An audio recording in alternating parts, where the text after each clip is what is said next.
6:02, good morning, live from the Circus Sports at the Mint Kentucky Downs studio. I'm Justin Hawkins. In NFL news yesterday, the Vikings have signed defensive coordinator Brian Flores to a new deal. Flores is still a candidate, though, with both the Steelers and Ravens head coaching jobs, but if he doesn't land one of those, he will stay in Minnesota as the DC. The Chiefs officially agreed to terms yesterday with offensive coordinator Eric Bieniemy. He will return to the position that he held from back in 2018 to 2022 with the Chiefs, where he was a part of 2 Super Bowl wins. The Falcons are expected to hire former Browns offensive coordinator Tommy Rees as the new OC for Coach Kevin Stefanski in Atlanta, who was the favorite all along per reports. And to the 49ers, where general manager John Lynch on Brandon Ayuk said, quote, "It's safe to say that he's played his last snap as a 49er. Ayuk transaction will come at some point, but he will not be back in San Francisco." And the Seattle Seahawks head coach Mike McDonald said yesterday that quarterback camp that Sam Darnold will be limited in practice this week with the oblique injury that he suffered last week in practice. But Darnold said he feels good and, quote, ready to let it rip this Sunday in the NFC Championship game against the Los Angeles Rams. For all your foundation repair and waterproofing needs, you got to go to USSTN.com. Breaking news at once on your home for the Titans and Vols. This is 104.5 The Zone.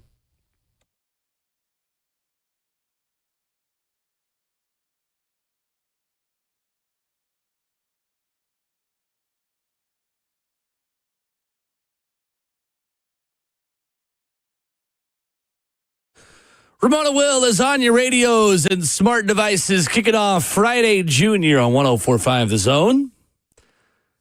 Ramon Foster, Justin Hawkins, and Will Bowling, 615-737-1045. Become, before the White Death comes to take us. That'll descend upon Middle Tennessee this weekend. 615-737-1045. Glad you're here. We got lots to talk about over the next 4 hours. Coach Mack at 7:20. Thursday, 3 picks in hour 3 this morning. ESPN's Nick Wagner is going to talk about Robert Saleh with us in hour 4. He is the NFL Nation reporter covering the San Francisco 49ers for ESPN.com.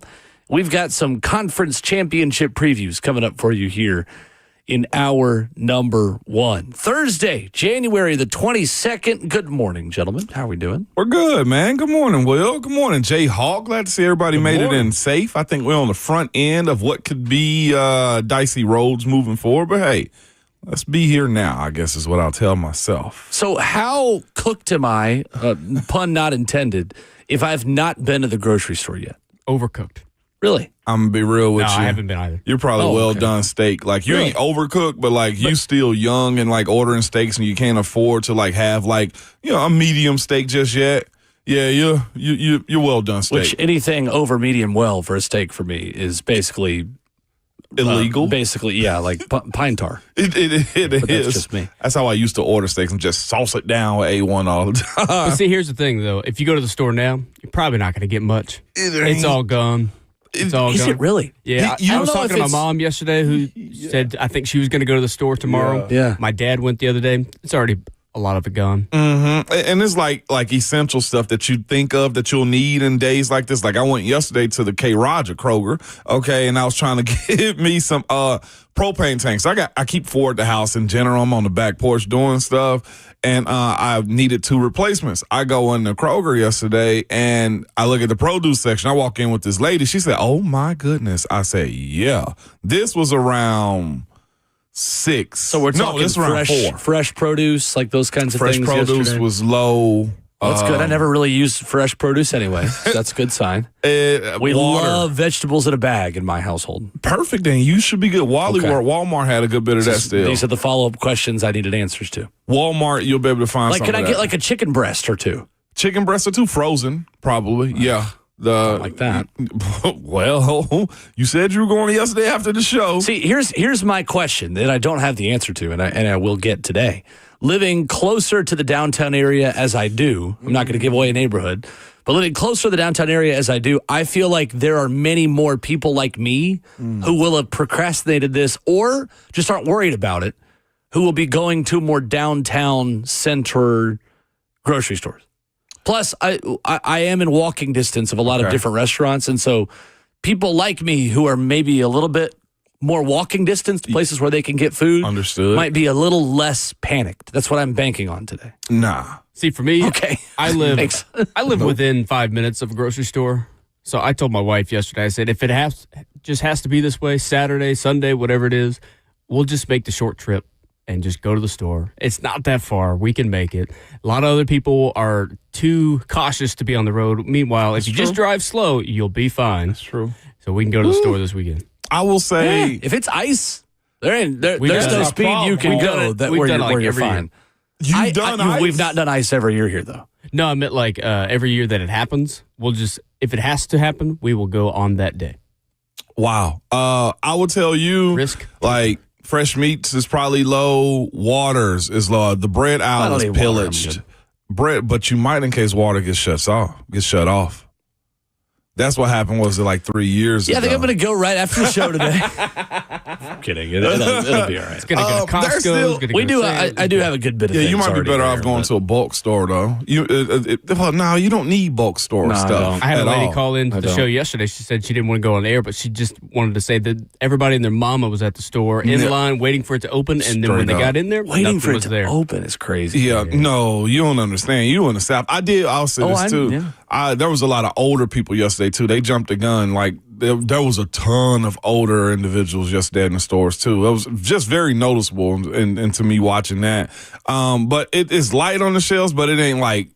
Well, I went yesterday around 1 o'clock. So, Okay. Going back in the evenings, it might be different. I do know my local Ace Hardware said they're going to have like snow sleds also today. They're getting like 600 of them. So fantastic. I'll be going to grab one of those at some point today. Lovely. Propane is something I think you need, or at least a space heater, just because. I saw an older lady yesterday. She had an indoor space heater, too, with a few canteens of propane around her, too.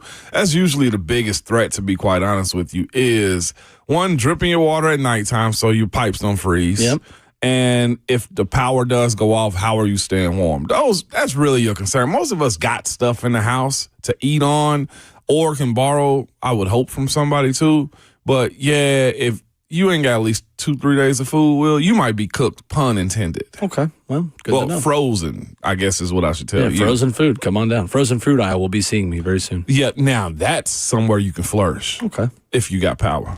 Not a huge fan of that, but we'll make it work. If you got power. I don't really stress about these things. It's just Okay. like, I'm just going to go and whatever they've got, I'm going to eat. Like, I'm not really very picky. Very true. I was as a kid, but I'm not now. It's kind of funny how those things change. So it's like, well, we'll just make it work. Do you remember how picky you were as a kid? Oh, yeah. You do? I don't. You know, the number one food I hated when I was a kid, What's that? like full stop, let me would guess. not Let me touch guess. it. Well, there's multiple, but the main one.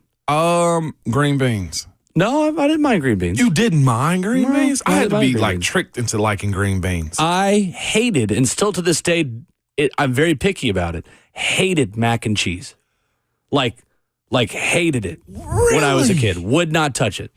Would not touch it. The sight or sound of a sound. Well, yeah, sound because it was so creamy and gooey and ugh.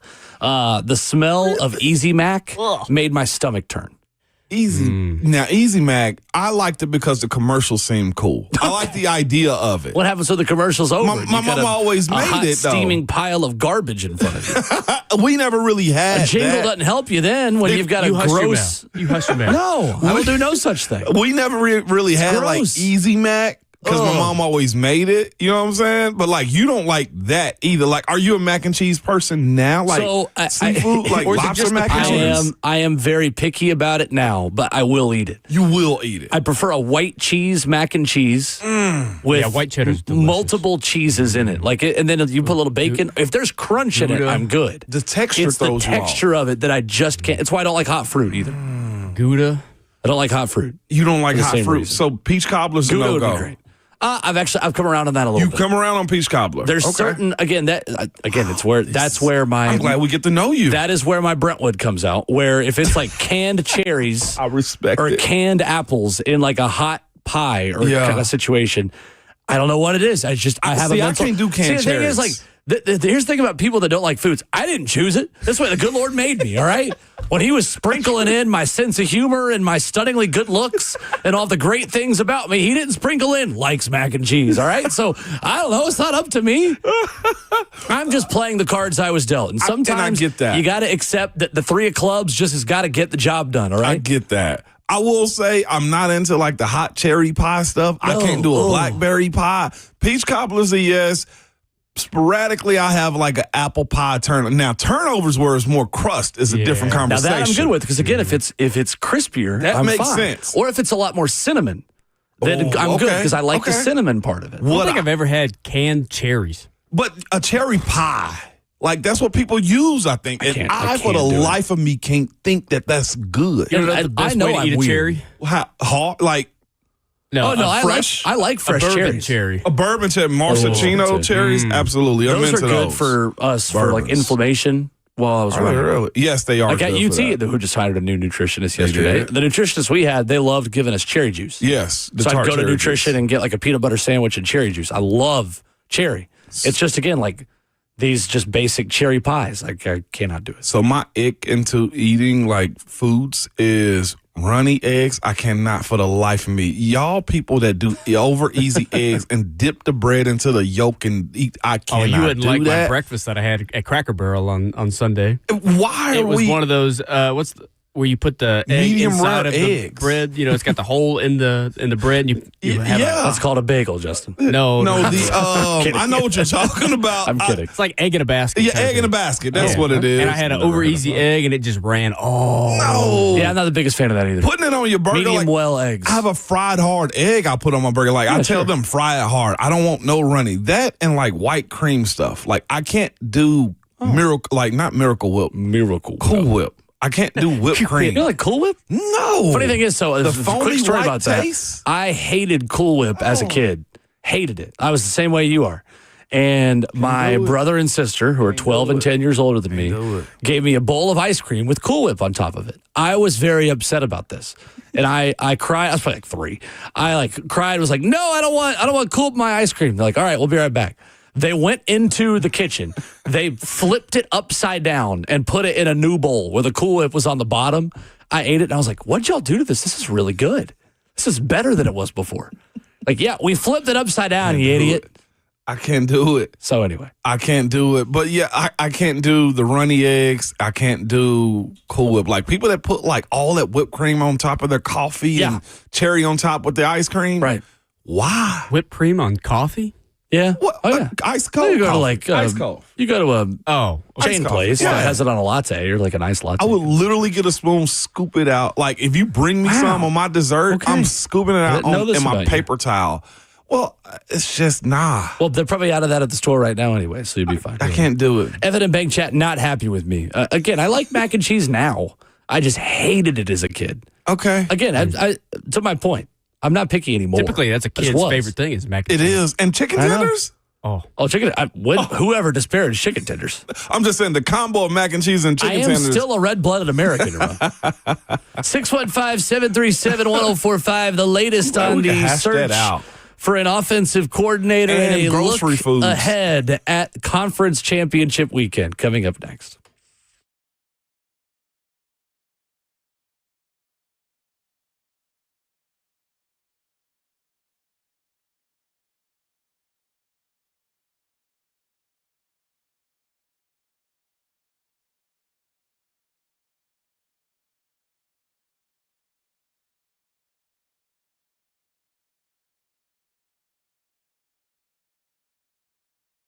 It's Ramon Foster for Hiller Plumbing, Heating, Cooling, and Electrical. Good people, this time of the year, especially this weekend, nobody wants to deal with a plumbing, an HVAC, or an electrical emergency at all. Most of the time, you don't know what it will cost you if it get fixed right, or if it's just somebody trying to sell you something you do not need. What I will tell you is this upcoming weekend, we're supposed to have some very strong weather coming through, and if you're having any of those issues, specifically HVAC system problem, man, reach out to my folks at Hiller. They're just good at it, or plumbing too.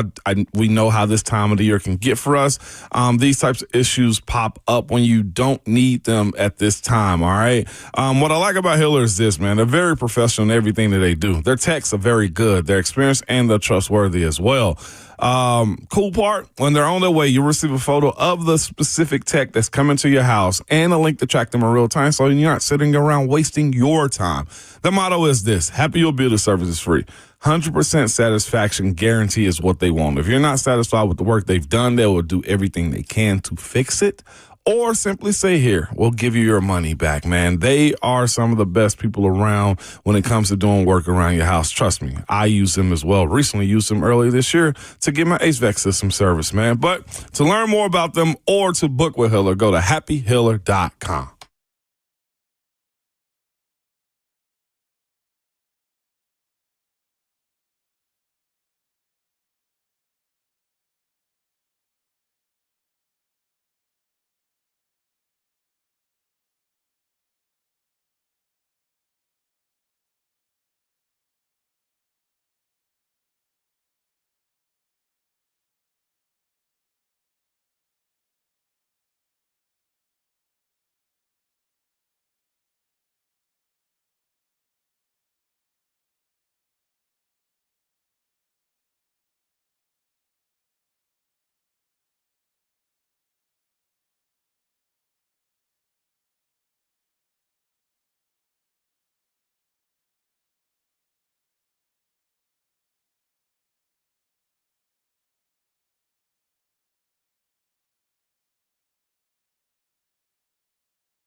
Ramona Willow, 104.5 The Zone, live from the 104.5 The Zone Circus Sports studio. Kentucky's largest sports book can now be found at Circus Sports at Kentucky Downs. 615-737-1045, our number. I got one more admission to the weird, quirky foods. Okay. It is Eggs Benedict.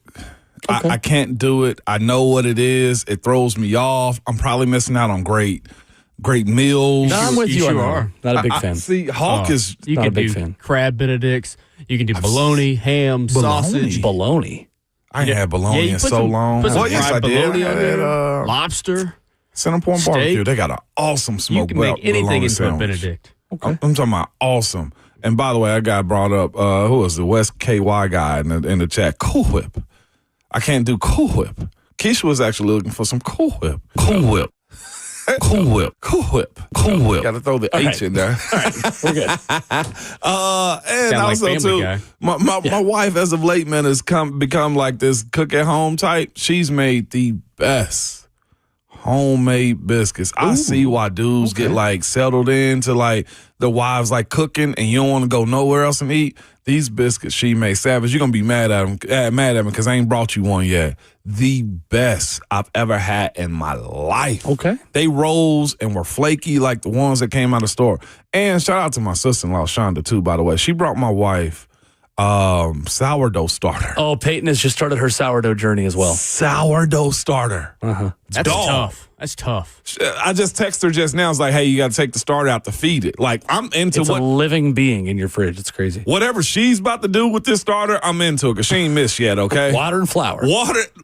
Feeding it? Crazy how that works. It's alive. Yep. I'll bring y'all some soon, man. Keisha, you're going to have to make some more because J-Hog, Will, and I know Savage going to want one. Well, the Titans got their coaching staff starter. His name's Robert Saleh. It was good. Not my best transition. It's certainly also far from my worst. Adam Schefter of ESPN reports that the Bills have scheduled an interview with Commanders running backs coach and run game coordinator Anthony Lynn for Saturday. Diana Rossini of The Athletic says they're also expected to interview their offensive coordinator, Joe Brady, which the team announced yesterday. And multiple reports say that the Bills will interview former Giants head coach Brian Daboll as well. Daboll was the OC in Buffalo from 2018 to 2021. He is seen generally as the frontrunner for the offensive coordinator job here if he does not get the Buffalo Bills coaching job. Ramon, I saw a lot of Titans fans yesterday trying to convince the Buffalo Bills on Twitter to hire Joe Brady. Or anyone else. And maybe even disparage the name of Brian Daboll just so, oh, darn, now he's got to settle for the offensive coordinator job. Got to settle for. I saw a good bit of that, Will, on top of a lot of Titans fans celebrating the idea that Brian Daboll is going to choose the Tennessee Titans over the Philadelphia Eagles. Yeah, how about that? Yeah. Maybe I wasn't so crazy yesterday saying that there's an argument to be made that it's a better job if you want a different experience. There's that. Because even as I was saying it, I knew how I sounded. Yeah, you did. You sounded very highly opinionated about the job, which is what you're supposed to do in these settings. What I will say is this. I'd love to know the mindset of it. And also, the other part of anything that comes out of Philadelphia, respectfully, I question. Because the way I've been told that Howie Roseman operates is he wants to body you when it comes down to trades.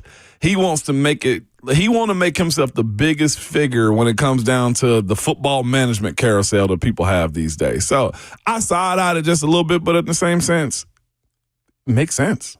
Why not? Yeah, Howie Roseman doesn't just want to win the trade. He wants everyone to tweet, oh, Howie does it again. Everything you hear about that operation up there is that he is obsessed with winning public perception on every move that he makes. Facts. And it coming from Rossini from Philadelphia was the only thing that made me side. I was like cautiously like look at that and say there probably is some truth, but that's probably Howie Roseman playing this game because Mike McDaniel, from all understanding, was their number one pick. And I feel like they want to go for a big name, proven guy as well. So that's the only thing I'd side-eye about. I'm going to temper my expectation on the Brian Daboll report yesterday just because of where it came from. Not Rossini, but the fact that Rossini got it from Philadelphia. Conference championship weekend upon us. If we are all snowed or iced in, at least we have good football to watch on Sunday. Ramona, the AFC Championship game, New England has a chance to ride the water slide of their schedule and playoff path to a Super Bowl in year one under Mike Vrabel. Do we have to put an asterisk on the New England Patriots AFC Championship if they beat the Broncos with Jarrett Stidham after withstanding 5 turnovers from C.J. Stroud, beating the Chargers without an offensive line for Justin Herbert, all after finishing 17 games with the easiest schedule in the NFL? Is this the kind of pathway that you've got to qualify? You've got to say, yeah, but on the Patriots making a Super Bowl if they win on Sunday? No, I can't fairly do that because if you're good, you're just good. Like that schedule was set up for them to slip. They slipped. Pittsburgh beat them 1 or 2, this past year. It's not a perfect record. I will say the New England Patriots took full advantage of what was allowed of them, meaning they played a 4th-place schedule. They had a lot of money in free agency. They had a high draft pick. They hit on all those things. There's a lot of boxes that had to get checked in order for them to get there. I would say if I was still playing, my mindset was, man, that's a cake schedule that they got, man. I would say that, but recognizing it and taking my hate away from the way it got to this point, this is how the league somewhat set it up. I think this right here should be, this 2025 season needs to be a case study to the Titans on how you just got screwed over. Every team that was in 4th place that you had to play against this year was actually good.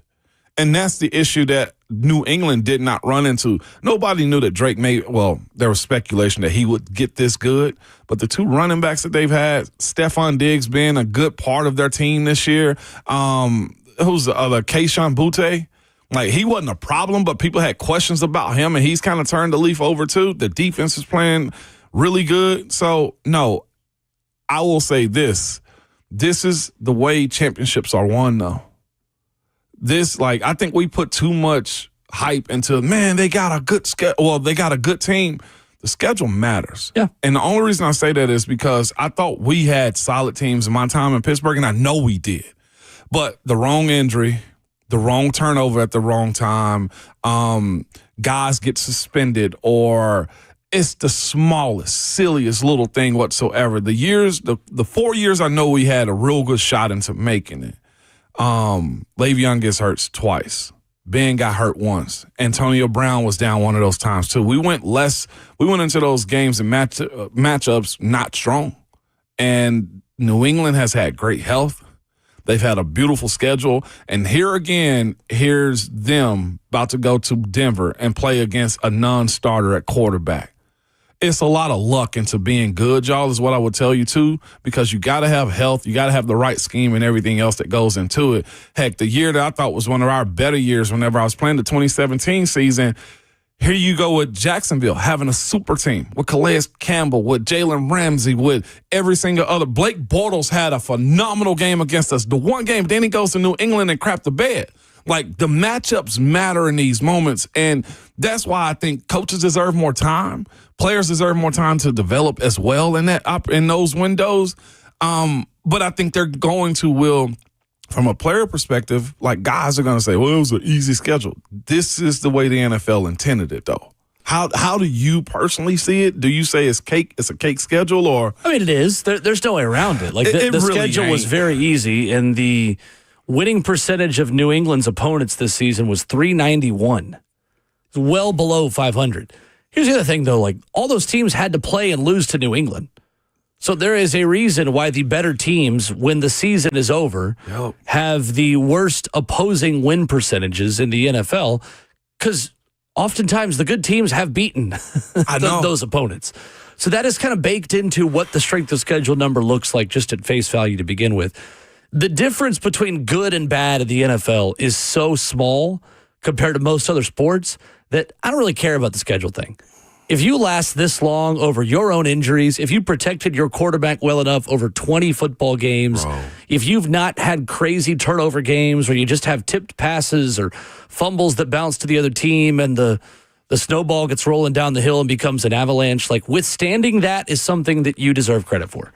And so I'm not going to take anything away from Mike Vrabel or the Patriots. And if it was this easy to put together a 4th-place schedule, spend a lot of money, have a first-year head coach, second-year quarterback, and make it to conference championship weekend, more teams would do it. Bro. But they don't. And so, I don't think there's an asterisk on this at all. I do think that it's part of the story, but there are a lot of things that are a part of the stories of how teams win championships. If the Titans had a couple more yards in their Super Bowl, the story would have been, they only just had a bunch of laterals against Buffalo and a miracle play to get there. Yeah, it's the way it works. It is. That's the way it works. So Tennessee won a national championship off of a missed pass interference call against Syracuse in week 1, and Clint Sterner stumbling on a play that he'd run 100 times and probably execute perfectly 99 times on. Crazy. That's just the way this works. And we have lived through so many generational and transcendent quarterbacks that I think we've become lazy, Ramon, in the way we view championship teams. Oh, it's just Tom Brady. Oh, it's just Mahomes again, Right. Just go get a Mahomes and you'll win a bunch of those guys still have to get things to bounce their way and still have to get the right matchups. And also, those guys are outliers. So, no, I think it's doing Mike Vrabel and the Patriots a disservice putting any kind of asterisk on the season they've had. Really good teams that have won it as of late. I think Kansas City has some really good teams where you say offense, defense, everybody check their boxes. You look at Kansas City, the way they were winning, you say they checked a lot of boxes. The Rams, the super team with Aaron Donald. That was a team right there where that's one of the one situations which we knew they had a super team. They went and got Matthew Stafford. They had Jalen Ramsey. They had a monstrous defensive front line. And on top of that, Aaron Donald and Stafford was a part of it too. They checked every box. But even still, you got to say to yourself, he stayed healthy. He had support for the first time, Matthew Stafford. They traded away a lot of draft picks to get to this point. When you mentioned that part about Brady and crew that they played against, the player side of me and everybody in our building, because we played in the AFC North, whatever that's worth. We used to look at the New England Patriots that is a cake division that they're playing in. The AFC East with the Jets and the Bills they weren't going to have the easiest pathway to get into the playoffs. But on top of that, Tom Brady had an immense amount of skill. His accuracy was elite. And one thing that people don't give the Patriots credit for in that Super Bowl run era that they had, the dynasty era, was their special teams, was taking a lot of footballs away from people or block punts or kickoff returns all three phases. Or the hidden yardage. They give a lot of credit to Tom. But those two other phases, their defensive special teams played a huge part in it. Does Denver have a chance with Jarrett Stidham? Defensively, they do. I think they definitely do. Absolutely. Is Stidham, is he going to be a lump on a log? 21 games played for Jarrett Stidham. He's completed 59% of his passes in the NFL for 1,400 yards, 8 touchdowns, 8 interceptions, and a 78.3 quarterback rating.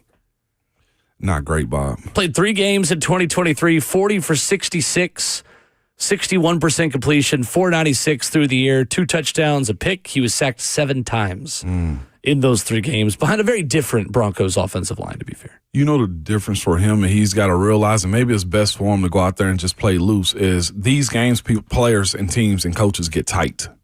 If he is, loose and just saying, man, this is bonus play for me, we're getting a $70,000 playoff round check, cool, whatever happens, I'm not expected to do much. That's the best case scenario for him. If he goes in there and he's worried about what the crowd is going to think, what New England does to him, his job and Sean Payton's ability to just tell him, hand the ball off or throw to the check down here or there, and we're going to surprise him with a down the field explosion, awesome. As long as he don't throw the ball away or get nervous or they get behind the chains, because I do think teams are going to attack differently because he's a backup. Teams are going to attack him differently because he hadn't been in these situations before. But what I do know is the other side of the ball will get tight as well. If you can survive not thinking about making mistakes, which he's playing with house money, I think he'll be fine, especially with that defense that they had. And it's going to get loud as heck in Denver, too. If I were to ask you, how many times do you think Drake May has fumbled this season? Let's just go regular season to start. How many times do you think Drake May has fumbled this year? That was a problem of his. Let's go 8 times. Justin, any guesses? Is this lost fumbles or all fumbles? This is all fumbles. I'm going to say 12. He's fumbled 14 times in the regular season. You want to know how many of those he's lost? None. 6. Okay, well, he's lost a couple of them. He's lost a couple. He's lost 6 of them. Justin's right. Bingo. Whatever, J-Hawk. He has lost 6 of his 14 regular season fumbles. You know how many times he's fumbled in these last 2 games in the playoffs? He fumbled 4 3 times last week, wasn't it? Yeah. 6 times. total. So he's 3 in each game? And in those, he has lost 3 of them. I will say, Will Campbell got worked in that Houston game. I worry about Left that tackle. fumble luck.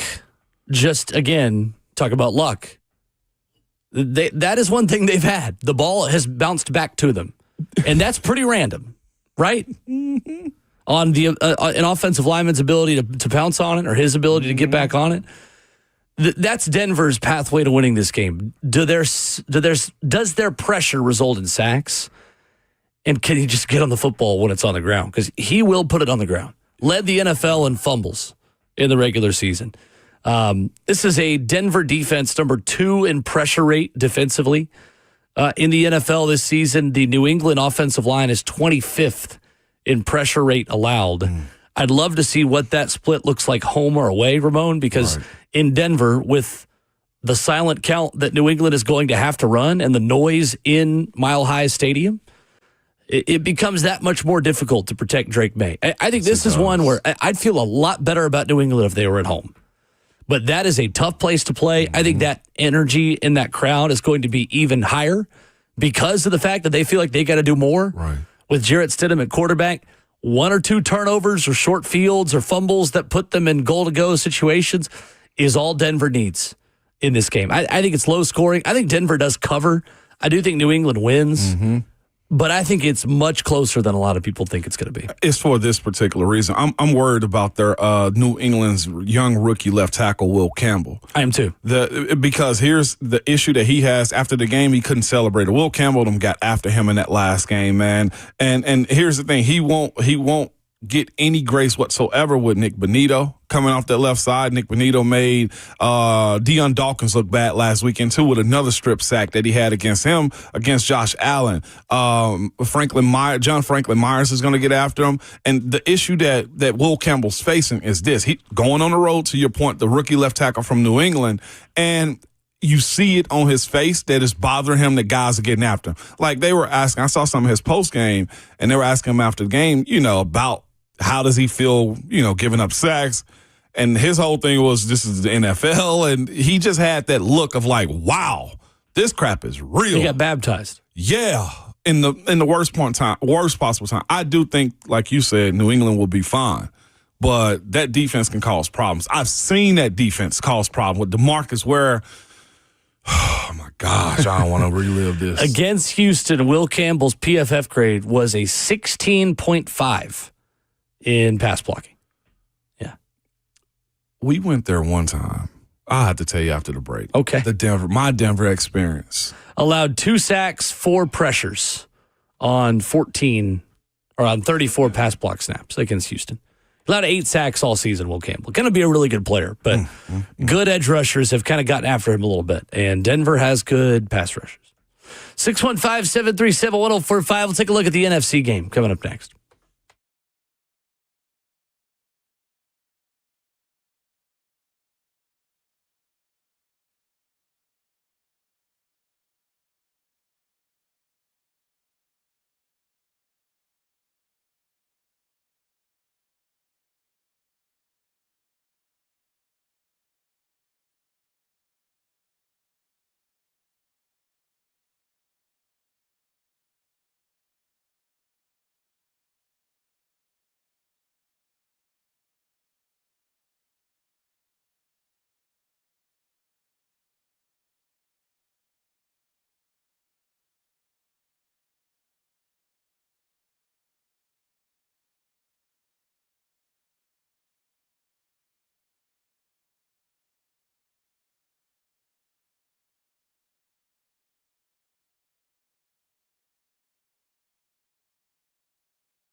Conference championship football coming up this weekend to talk about this morning on Ramon and Will. We'll dive into that a little bit with Coach Mack, Titans Radio, in a half hour as well. Seahawks hosting the Rams, Ramon, a rematch of one of the great regular season games in recent memory in the NFL. Sunday at 5:30 p.m. on Fox. Who do you like here? I got to go. Oh, geez. I got to go with the Rams. Really? I think. Okay. Why is that? Matthew Stafford. I don't trust Matthew Stafford right now. Because of this perceived injury? Partly because of the strained right index finger, partly because he just, even if that is or isn't the problem, he's not really been great the last couple of games. But his clutch side has shown up time and time again. At the last part of the game last week, you saw it kind of rise up in those moments, though, too. He's still making the passes that he has to. The one he made to Devontae Adams on the sideline was clutch. And they're going to continually, I think, have a run game. You also look at Seattle also missing Charbonnet, too, this weekend. I'm not sure how their tandem is going to go with the run game. The Kenneth Walker show. And the Kenneth Walker show. So Charbonnet also a free agent coming into this offseason. It sucks for him that ACL hit right now. I think if what I saw was right on him being a free agent. Yep. No, I was talking about him being a free agent this offseason. Yeah. I got to go with the old vet right here, though. I do. Yeah, I don't think he's going to have the opportunity to make clutch throws if he plays the way he has over the last 5 games against Seattle early. This game's just going to be over for me. In his last 5 games, Matthew Stafford, 12 touchdowns, 4 picks. I mean, surface level, the last 5 don't look bad. Right. Quarterback rating is not quite as good as normal for him. 1,500 passing yards, 309 per game. But in the last 2, he's completing 52% of his passes, 3 touchdowns, 1 pick. He's taken 5 sacks in the last 2 games as well, 44 of 84 passing. Now, in the second game against Seattle, Matthew Stafford had his 3rd most yards in a game in his career. He was 29 of 49 for 457 and 3 touchdowns. And they still lost. I really like the Seahawks here. I think the Seahawks are head and shoulders above everyone else that's still left. Yeah. And I think they sent a loud statement to the world against San Francisco. What did you think Sam Darnold looked like with the rib injury that he's supposed to have, or the oblique injury? I thought he looked fine, too. You can tell he's hurting, but he didn't ruin it for him. The way I'm looking at this game, though, too, like, I feel like Sam Darnold's going to have that moment. I'm hoping he not, because I'm actually rooting for Sam Darnold. Just as far as his career goes and the stereotype that he's been as a quarterback, and honestly just an aha to the people, even including myself, and when he was seeing ghosts. Like, to have this moment from I think I'm seeing ghosts to making it to the Super Bowl as his led team, I root for that type of stuff. But that defense will get after him just the same as San Francisco I thought was going to last week. I don't think they'll have a game like this, but I like Stafford. I don't know. We'll see. Jackson Smith-Njigba didn't have a big game, but he didn't need to last week. No, I mean, again, I don't think it has to be all on Darnold for Seattle with the way their defense is playing, the way Rashid Shaheed is giving them short fields in the return game. LA's pathway here is that they are one of 2 defenses to have 3 players generate 50 or more pressures this season. Jared Verse, Byron Young, and Kobe Turner. The duo of Jared Verse and Byron Young, Vol, have combined for a league-high 41 pressures over the last 2 postseasons. That is 1 more than the next closest duo, Will Anderson Jr. and Daniil Hunter.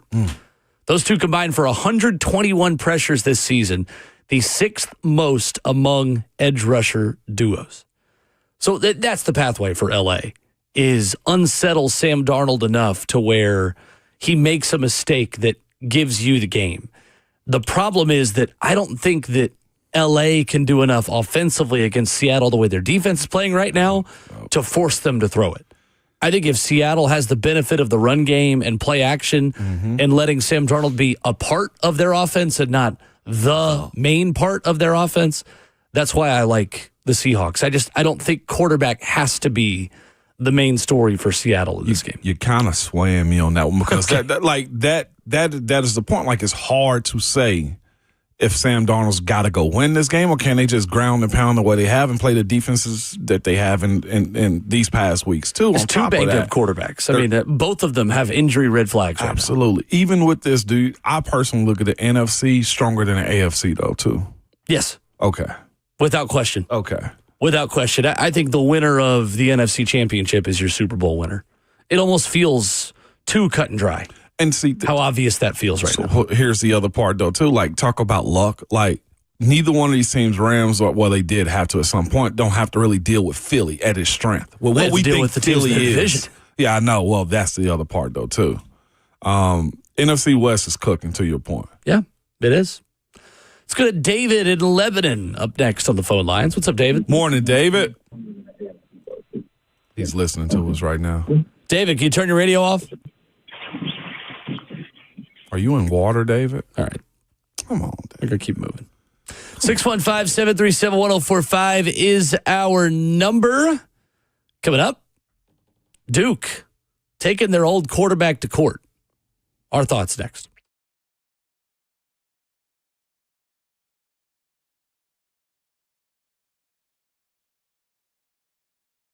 What comes to mind when you think of home? Maybe it's meals around the table, movie nights on the couch. Love those nights right there. Or the feeling of walking through the door and knowing you're safe. Home is where life happens, and at the center of it is your home's foundation. Yes. At USS, they understand how important that foundation is to your life and how much trust it takes when you need help protecting it. Now, January is wet month, and we're experiencing that right now, y'all, especially with the rain we had last night, and snow is supposed to get this upcoming weekend. So when water starts showing up where it doesn't belong, in your basement or crawl space, it can quickly become a serious problem. And figuring out where the water is coming from simply can be a nightmare, man. It can come from poor drainage, small cracks around your foundation walls, or even a hidden plumbing leak underneath your house or around your house. But the USS team of experts will find out why your basement or crawl space is wet, then create a customized plan to fix it the right way and with a lifetime warranty. At United Structural Systems, they're more than a team of problem solvers. They are your neighbors, and they care about their customers. You can go to USSTN.com to learn more. That's USSTN.com to learn more, or call them at 615-488-7855.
7 o'clock, good morning, live from the Circus Sports at the Mint Kentucky Downs studio. I'm Justin Hawkins. In NFL news, the Vikings yesterday signed defensive coordinator Brian Flores to a new contract. Flores is still a candidate, though, with both the Steelers and Ravens head coaching openings.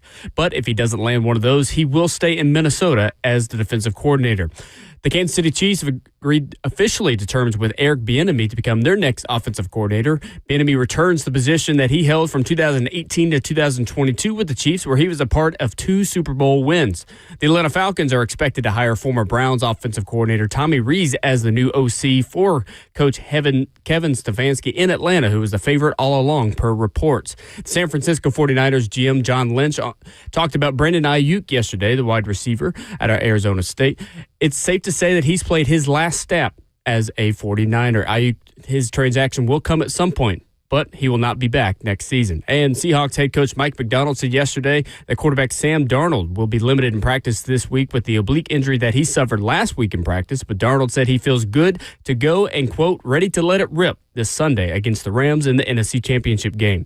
For all your foundation repair and waterproofing needs, you got to go to USSTN.com. Breaking news at once on your home for the Titans and Vols. This is 104.5 The Zone.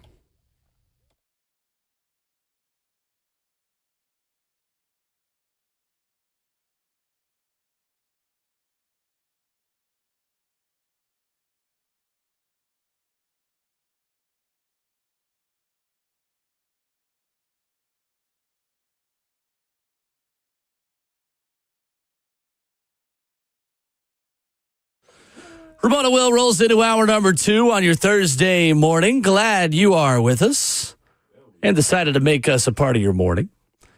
Titans Radio's head coach, Coach Mack, in 20 minutes. We'll talk about Robert Saleh, talk about his defense, talk about switching from a 3-4 to a 4-3, and how much that really matters in today's NFL, as much as everybody's just kind of playing nickel. Ramon Foster, Justin Hawkins, and Will Bowling, 615-737-1045. So Duke is taking its quarterback to court. And no, this is not a team trip to a food court. This is the court where lawsuits happen, where judges wear robes, and all of these sorts of things, where Judy would preside, say hypothetically. They released a statement in the wake of Darian Mince's attempt to enter the transfer portal. He announced his decision to enter the portal December the 16th. It was painfully obvious he was going to go to Miami after he had previously announced he'd be returning to Duke for the 2026 season. Ross Tellinger says he was set to be in the second year of a contract that Duke paid him to earn $4 million annually. The university sending a statement yesterday saying, Mr. Mensah, so you know it's serious, has an existing contract with Duke, which the university intends to honor, and we expect he will do the same. The court-ordered temporary restraining order issued on Tuesday ensures that he does not violate his contract. That TRO was granted. The university is committed to supporting all of our student athletes while expecting each of them to abide by their contractual obligations. Ramon, Duke, according to Ross Tellinger, is expected to abide by NCAA rules and enter Darian Mensah in the portal. But the temporary restraining order prohibits him from violating his agreement and enrolling at another university and playing football for right now. How significant of a precedent do you think this could set in college football? A good bit of one. I like it, to be quite honest with you. I heard LeVar Arrington this morning on the show before we came on air saying, this is wrong by the schools. They should allow this, let him go, let him be a payoff. And I'm just like, LeVar, they planned this for him. I'm sure there was other teams after him, but they paid him an unprecedented $4+ million. Yeah, they did this to Tulane for Darian Mensah first. They did, but it was done the right way, and the contract clearly that he had at Tulane wasn't like the one that he has at Duke. My thing is this when it comes down to Duke holding him up from going to play football. At some point, you have to learn contracts. You need to learn laws when it comes down to what your commitments are as a player to the university and you taking those monies that they give you. That's my thing in this. Do I think he should be allowed to have a free market? Yeah, well, write that into your contract. This is also where these kitchen agents that people are hiring don't know real laws and paperwork and how to get around these type of issues right here. Because if you think you can elevate yourself from one year to the next, well, write it in. We'll have a buyout. We'll do something. Like, I blame his camp for not putting that into the contract that he's given. Is it wrong of Duke to say, well, yeah, we'll enter you in, but you can't go play? Yes and no. Duke made a significant commitment to him as a player. Duke sat down and wrote up this contract for their protection and a little bit of his. Either he needs to understand that or find better representation and knows how to write a deal that allows him to kind of freely move. Here's my thing, Ramon. If I'm a player on Duke's roster, I'm going to coach. I'm going to the AD. I'm talking to whoever I can to say, guys, just let him go. Why are we fighting? Why are we fighting to keep a leader of a football team around who doesn't want to be around? I'm with that. How does that work? Like, what's the end game for Duke? Set an example and get your money back? I mean, Ross Dellinger wrote yesterday, Duke officials have not entered formal negotiations with Darian Mensah or his representatives over his contract. The school stands by the 2-year deal it struck with him last year. It pays him roughly $4 million annually. It's hard to know without seeing the contract, obviously, what outs they have, but why are we fighting to keep players on programs that they don't want to play for anymore? Because it screws me over. It screws his teammates over. So does having a quarterback that doesn't give a crap and doesn't want to be there, still playing quarterback for you. Well, there's also a level of commitment in this also, especially when the two parties do like each other. And apparently Mensah loved Duke and Duke loved him back at that point. Where was Miami, if that's the alleged school that he's supposedly going to? Where were they at last year? Were they talking then? Like, at least tell me that you're not stealing from me at that point in time. Now they have a need. Well, here's the thing behind it, though, too. It shouldn't be Miami shouldn't be able to just say, you know what, come on down here. Yeah. Like, that's the other part. Like, the bigger issue that I have, these schools can't communicate with one another. And the other part of it is, too, that's in a division. That's ACC versus ACC. Very clear. And the two teams play each other this year. Exactly. Very clearly tampering on Miami's part. Now, should he be able to go maximize his ability to make money? Absolutely. Should there be a renegotiation written into his contract to where Duke say, hey, if somebody does come, we'll up you. You might not get the $8 million. I don't know what he's getting, $7 million that they're offering you in Miami, but we'll take you up to $6 million. We'll take you up to $5.5 million. The full value reportedly is close to $10 million. For the buyout included? All of it. 4 plus perks, money. I did say a country club house, a golf course house also, and his sister gets the ability to come to Miami for free once he leaves. His sister. The deal is sweet, but my thing is this. These young fellas, who the heck am I? These young athletes have to be in a position where I am 40, that whoever they're signing is a professional in that business. Well, or just have language where you can get your money back. Yeah. Or you've got to buy it out if you leave. The buyout and part. Those do exist. They do. I hope this crashes and burns the entire process of it all, because they got to get to a point to where these contracts are legally binded, and that's the biggest issue. I feel like this is crashing and burning. NFL We're teams, watching it crash. We are. Yeah. NFL teams aren't allowed to do this. Players either. And I think if that's the model that they're chasing, that right there needs to, like, the only player I've seen do this at this rate was Antonio Brown. Well, and to that point, NFL players collectively bargained with the NFL Players Association along with the owners to agree to what those conditions are. Right now, you have conditions and rules and regulations that players didn't agree to that they are being forced to follow. And that's why these things don't hold up in court. Shannon Terry, I thought, had a good take on this with On3 when he talked about the Charles Bediako situation and the former Alabama basketball player who's going to play against Tennessee this weekend, who has not played basketball for Alabama in 3 years and has been playing for the San Antonio Spurs G League affiliate. Mm-hmm. His point is this. This is good and bad for college sports. Unfortunate, but the faster the NCAA crumbles, the sooner we'll get to a real solution. Conferences forming a new association, partnering with rights holders and athletes under a collective bargaining agreement. This is another major blow, but a step nonetheless. That's how I feel about Darian Mensah, too. And that's where I'll give Duke credit. This, to me, if I'm a player, yes, I'm going to the locker room and going to coach's office saying, like, why are we trying to keep this guy around? But as a university, good for them. Because they are setting a precedent of trying to take back some of the freedom that I think players have taken too much of. And that kids and agents and uncles, and I use agents very loosely because a lot of these people are not agents, have just totally taken. For a long time, teams and conferences and television networks had all the power in college sports, and players got nothing. The players needed a lot more. Now the pendulum has swung, for me, way too far the other direction. And the NCAA needs some bit of power. They do. Well, it ain't even the power; it's the order. The authority to enforce their rules. Being able to they have none of that right now. Being able to submit contracts and say, yes, this works, this does not work. That's the other part of it for me, too.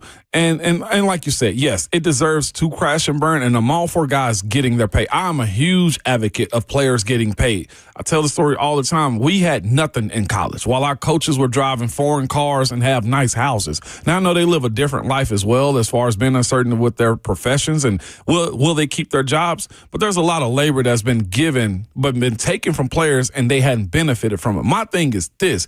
I don't have an issue with the athletes at all. Getting that advice that, look, bro, you're making $2.5 million right now. We can go make $6 million. Will, give me the plus 3.5 on that one. I have to go take that $6 million if it's there. The issue that I have is there's a lot of these cases in which these agents don't know what the heck they're doing or what they're talking about. They're just excited for the next big payday as well. And that's where the problem lies to me. 10 to 20%. And it sucks though too, because what I will say is just go to the big agency. Just go to CAA. Go to First Athletes. Like there's Athletes First. Like there's a lot of these agents that are out there that are doing it the right way, but the mom and pop guys that are Unc or my homeboy, whoever it is, that's got to be done. My private coach from high school. Yes, I will say take advantage of it, but here's the other part of it, though, too. Have somebody with a lot of knowledge that knows how to write this up in your favor and understand that this contract that I'm signing has a level of commitment to it as well. Because to your point about just send them back to the school, the Washington quarterback that had to go back to Lamar Williams, that's got to be weird. Very weird. But it's also weird on him. Like, where did you get the advice to hop into the portal knowing that you just signed a deal? Yeah, for sure. We ain't even talking about the Drake song at this point. Like, and I think long term, it hurts fans' connections to their teams when they've got to relearn all of the players on every team every year in any sport. What happens if you have a bad game? The hate that comes with it ain't out of love anymore. You're putting more pressure on yourself, 100%. That Washington quarterback is screwed, man. From a teammate's perspective, do you really want to be here? Mm-hmm. Especially if he got years left, then I'm thinking to myself, he's just going to do enough to hop into the portal next year. Yeah, like what happens from your perspective as an offensive lineman? Like what happens if that guy holds the ball too long and takes a sack and makes you look worse? Like, maybe you shouldn't have been flirting with LSU the whole time over the offseason. We would have been on the same page there. The Nico situation with all the allegations that came out about that. Like legitimately thinking that he's negotiating or trying to negotiate with Oregon or Ohio State or whoever it was going into the biggest game of your career. That's flagrant. Let's go to Mike in Nashville on this. What's up, Mike? Hey, good morning, guys. Ramon, the only thing I wanted to talk about or ask is, like, in this particular case with Mensa, we know the money is there. And I understand your point about the uneducated advisors or agents that are out there for these kids. But in this case, we know the money's there, and it sounds like it's double, if not a little more than what he's making now. He's not a bona fide NFL quarterback. Why not go take the money right now? Mike, here's my thing. I'm not saying don't take the money. I'm saying that if you know that that's not your last stop when it comes down to where you want to be and play at, despite going from Tulane, where he's probably making $800,000 to Duke to making $4 million, if you think in your mind that you're going to go somewhere else and get even more, then write that in, especially if you got eligibility. Mike, just so you know, I'm all pro this model. It's less about Darian Mensa not taking that. It's more about a system that allows Darian Mensa the opportunity to take that money. And that's more of the problem. And paperwork that allowed him to be sued and not being able to move. Right. Mike, that's where I have the problem. Yep. I'm not for his representation. They might be CAA for ours, I know. I'm not for his representation not writing in his ability to move or being bought out. That's the issue that I have. If he signed an ironclad contract that keeps him at Duke, that right there is the issue. 615-737-1045. Titans Radio's head coach, Dave McGinnis. Coach Mac joins us next.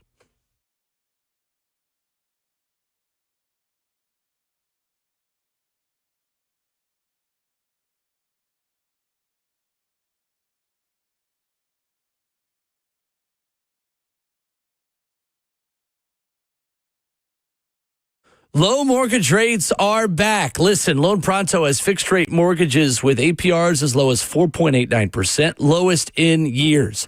Hey, it's Will Bowling. Smart homeowners are taking advantage of this while they can.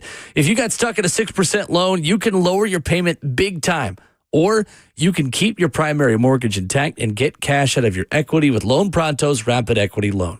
One homeowner just got $250,000 out of their home, paid off all their credit cards and some car loans, and cut their monthly expense by $2,000. Call now and see what option works best for you, but don't miss the big rate drop of 2026. Ask about new home loans, VA loans, full cash out refis with their famous Rapid Equity Loan. You can close in less than 2 weeks, and you may be able to skip your next 2 house payments altogether. Call 615-499-5780 or visit loanpronto.com for your free instant home appraisal with no hard credit pull. Call 615-499-5780 now, loanpronto.com. Equal housing lender, NMLS 1661781. APR for well-qualified buyers. Visit NMLSconsumeraccess.org.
Ramona Will continues on 104.5 The Zone in hour number 2. Whole crew here, Ramon Foster, Will Bowling, Justin Hawkins. Pleased to be joined by Titans Radio's head coach, Coach Mack, presented by Two Rivers Ford, the South's most trusted Ford dealer. Mac, you got your bread, your milk, and eggs ready for this weekend? Yeah, not yet, but Okay. I'm going to. I just hope the TV lines don't freeze up so we can watch some games. The TV lines. Amen to that. I know, Coach Mack. We at least need internet, right? I mean, yeah. Look, we can put up with a lot of things, but this ice they're talking about, that doesn't make me happy. Yeah, Chief Meteorologist Rhett Bryan was just in here. We were talking about this. It's I saw one person compare it yesterday, Mac, to it's like trying to predict the Super Bowl, but you don't know who's playing in terms of what's going to happen this weekend, which I don't really love. Yeah, well, I get all kind of stuff and all these models that they send. I mean, but you do know it's going to be cold and it's probably going to be icy and snowy. So let's get ready. Let's get ready. Coach Mack, reports this week say that Robert Saleh is going to be the pick for head coach. You know, we're still waiting for official word for the team and obviously a presser and all these things that we expect to come in the next week or so. For you, Mac, what stands out about Robert Saleh as a candidate and what is his reputation around the league that you think ultimately could lead to him being the guy here? Yeah, well, he's got a good reputation. I mean, that thing that he had there at the Jets. Anytime you get a hold of the Jets, you're going to have a challenge. We all know that. But he's a really, really good defensive football coach. He's a good leader. He's very respected throughout the league. And it wasn't a shock for anybody that he was going to get a second chance whenever it came along.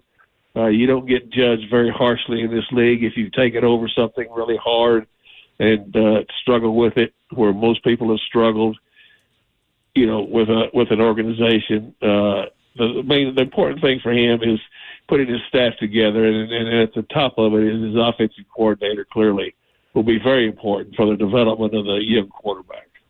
Coach Mack, I'm curious, with your background as a defensive coach and being the defensive coordinator in Arizona before you took over as head coach full-time in 2001, as you vetted offensive coaching staff members, and for someone with your background, Mac, in picking an offensive coordinator, what was important and valuable to you in that process as now Saleh and someone with a defensive background will have to then vet and pick offensive staff members for his future staffs?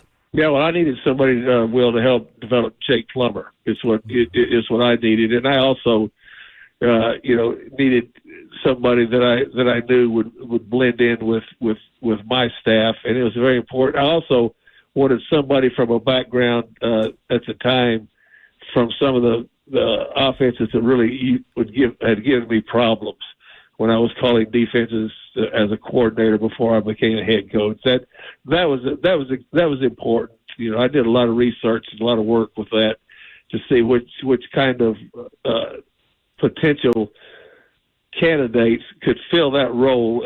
But it was all, trying to get somebody that could take Jake level to where we needed him to play if we were going to be any good.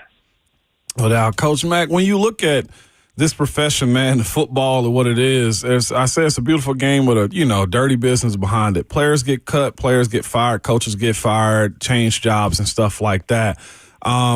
Mac, what goes into a coach's mindset, man, given a second opportunity to either be, a position coach elsewhere, and specifically for a guy like Robert Saleh and others that get a second opportunity to being a head coach? I'm sure the motivation, Coach Mack, and just mistakes that were made at other places, those are the first things that get checked going into this new opportunity, correct? But if you're gonna pursue being a head coach in this league at this level, you better have rhinoceros skin, number one, because you're going to take some shots wherever you go, and you can't. The other thing you have to be able to do is recognize that not all success is going to come to you immediately. You learn to appreciate the success. The other thing, Ramon, that you learned is that you've got to be very, very honest and true to yourself and to the players. And that's extremely important because some extenuating circumstances, don't help dictate wins right away, but you better be able to hold on to some core values, but especially at this level, because this is a highly, highly scrutinized, for players and coaches, highly, highly scrutinized profession. I mean, and it gets vicious at times, so you've got to have a very, very tough skin to do this. Yes, it does, Coach Mack. Vicious is the word I think you need to use when you're jumping into this business. Mack, it's just fascinating, though, too. I think certain teams have certain looks, man, and I think what I've realized in covering this team since 2020 is this team is a rugged team. This team is a hand-in-the-dirt type of squad, and it seems to me Robert Saleh fits that bill, Coach Mack, when you look at his type. With just what you know about him on the surface level, I'm sure you got some contacts that have spoken highly of him too. This is the type of guy that this team needs, is the way you view it, Matt? Very smart, very organized, very passionate, and he's got a thick hide. He's tough.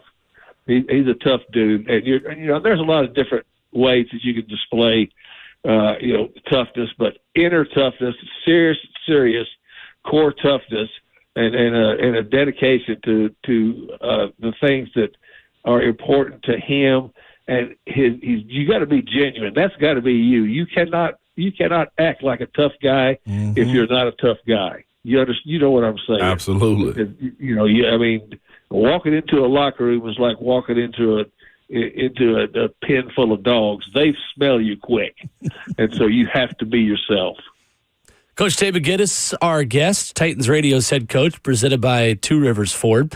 Mac, I know a lot is made about the scheme change from a 3-4 to a 4-3 in Robert Saleh's type of defense. Is that easier now, considering how much nickel everyone is in? Because, Mac, it feels like that's kind of become base defenses around the league as much as personnel groupings and the way teams and offenses operate has changed in the league.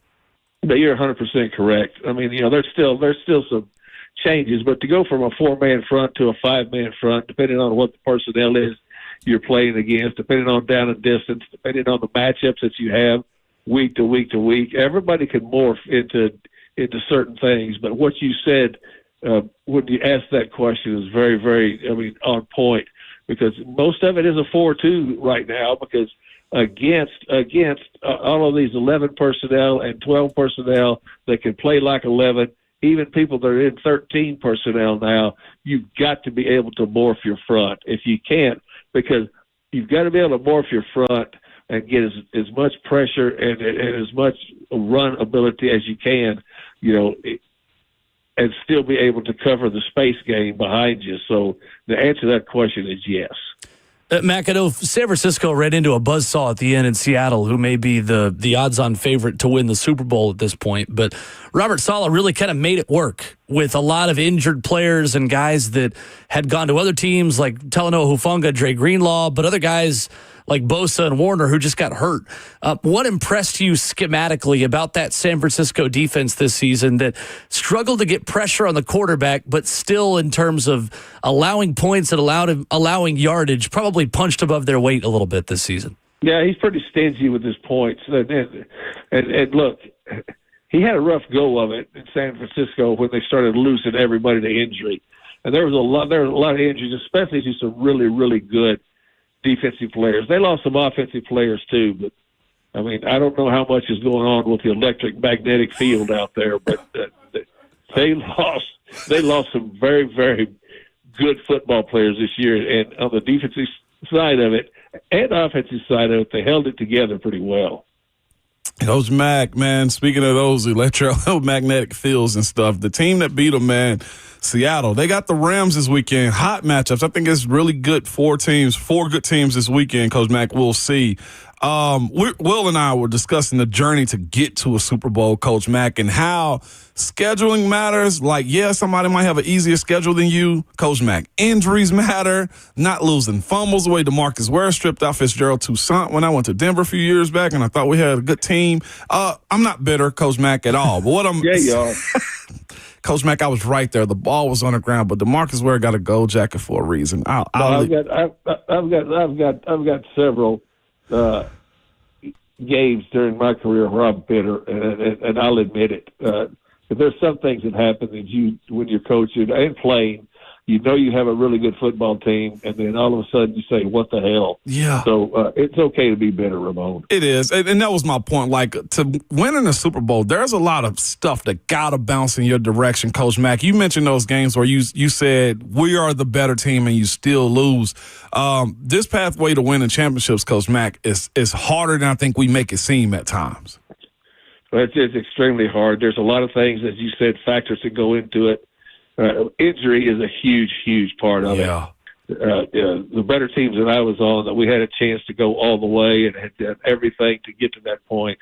You know, where you lose a quarterback or you lose somebody that's a linchpin, it's different. So yes, I mean, to work your way through it and to be just what you try to do is just win every week, no matter how you win, and then when you win, you're grateful for it.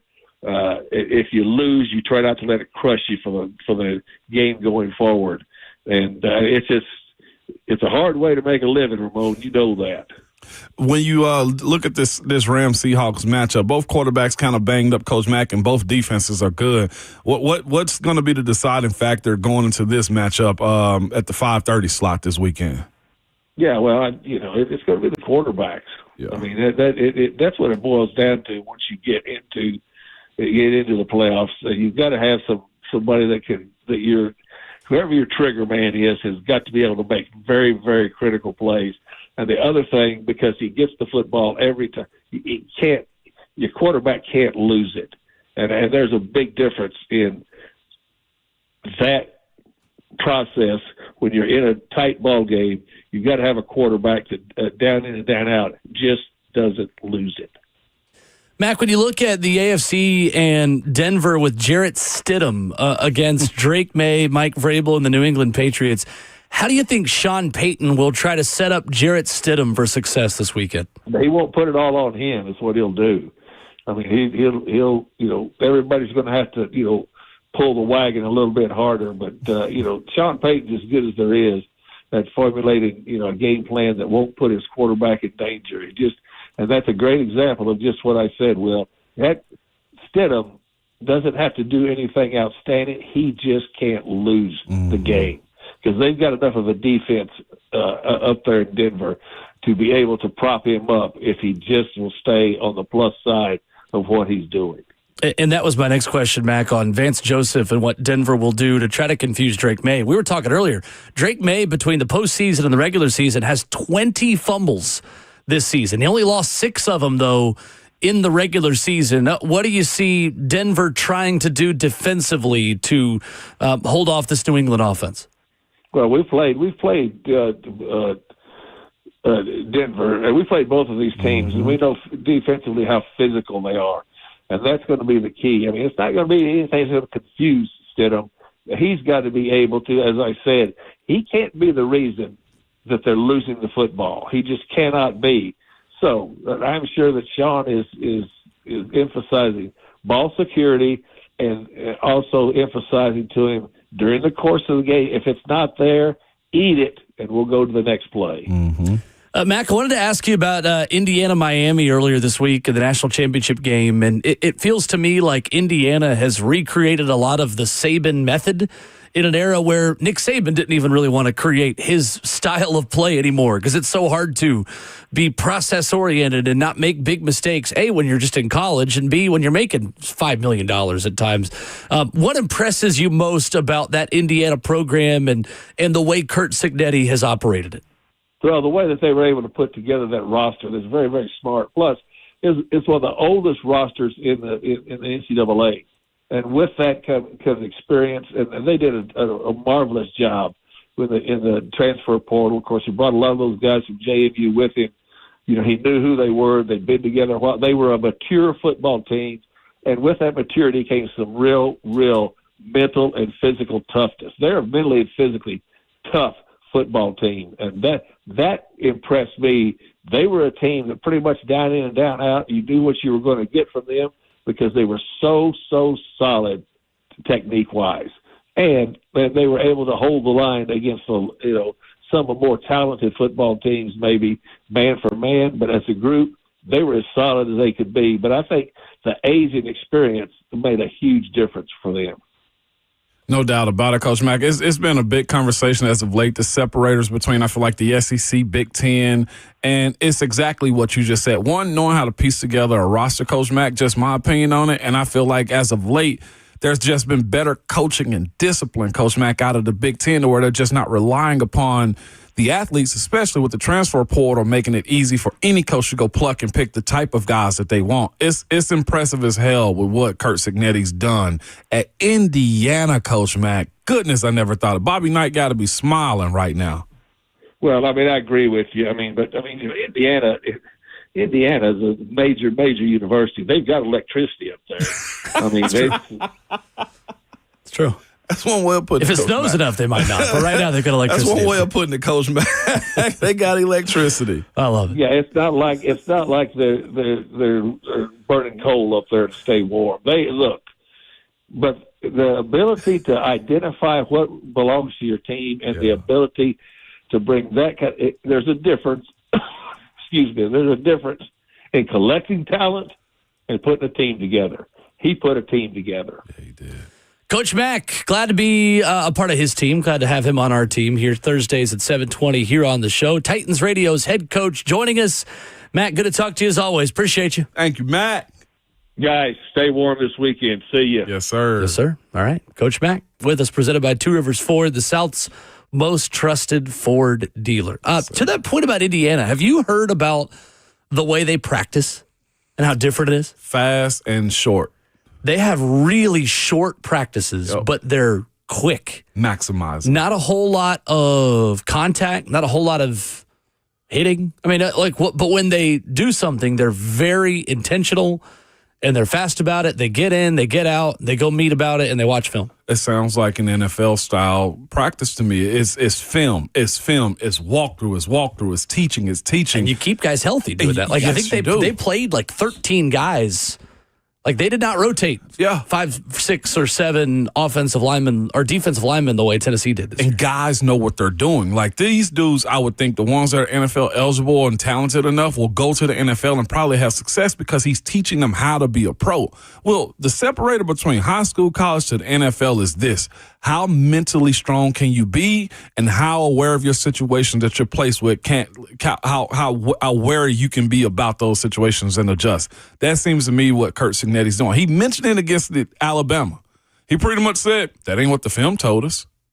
His detail in which he's giving his guys, I think, is his advantage, which is why I think he's just out coaching like people at this point.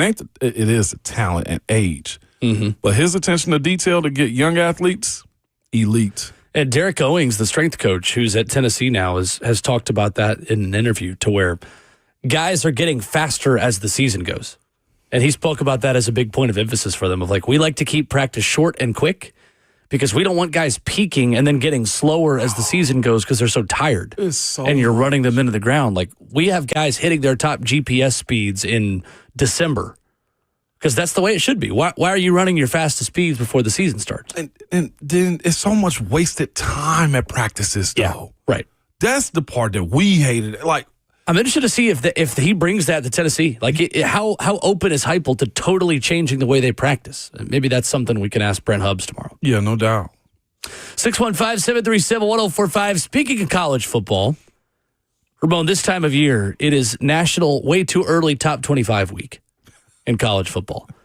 Setting the expectations for Tennessee football with still some portal moves to be made, but most of the rosters set around college football. Where did Tennessee check in? Should they check into a top 25 at this point of the process? We'll talk about it next.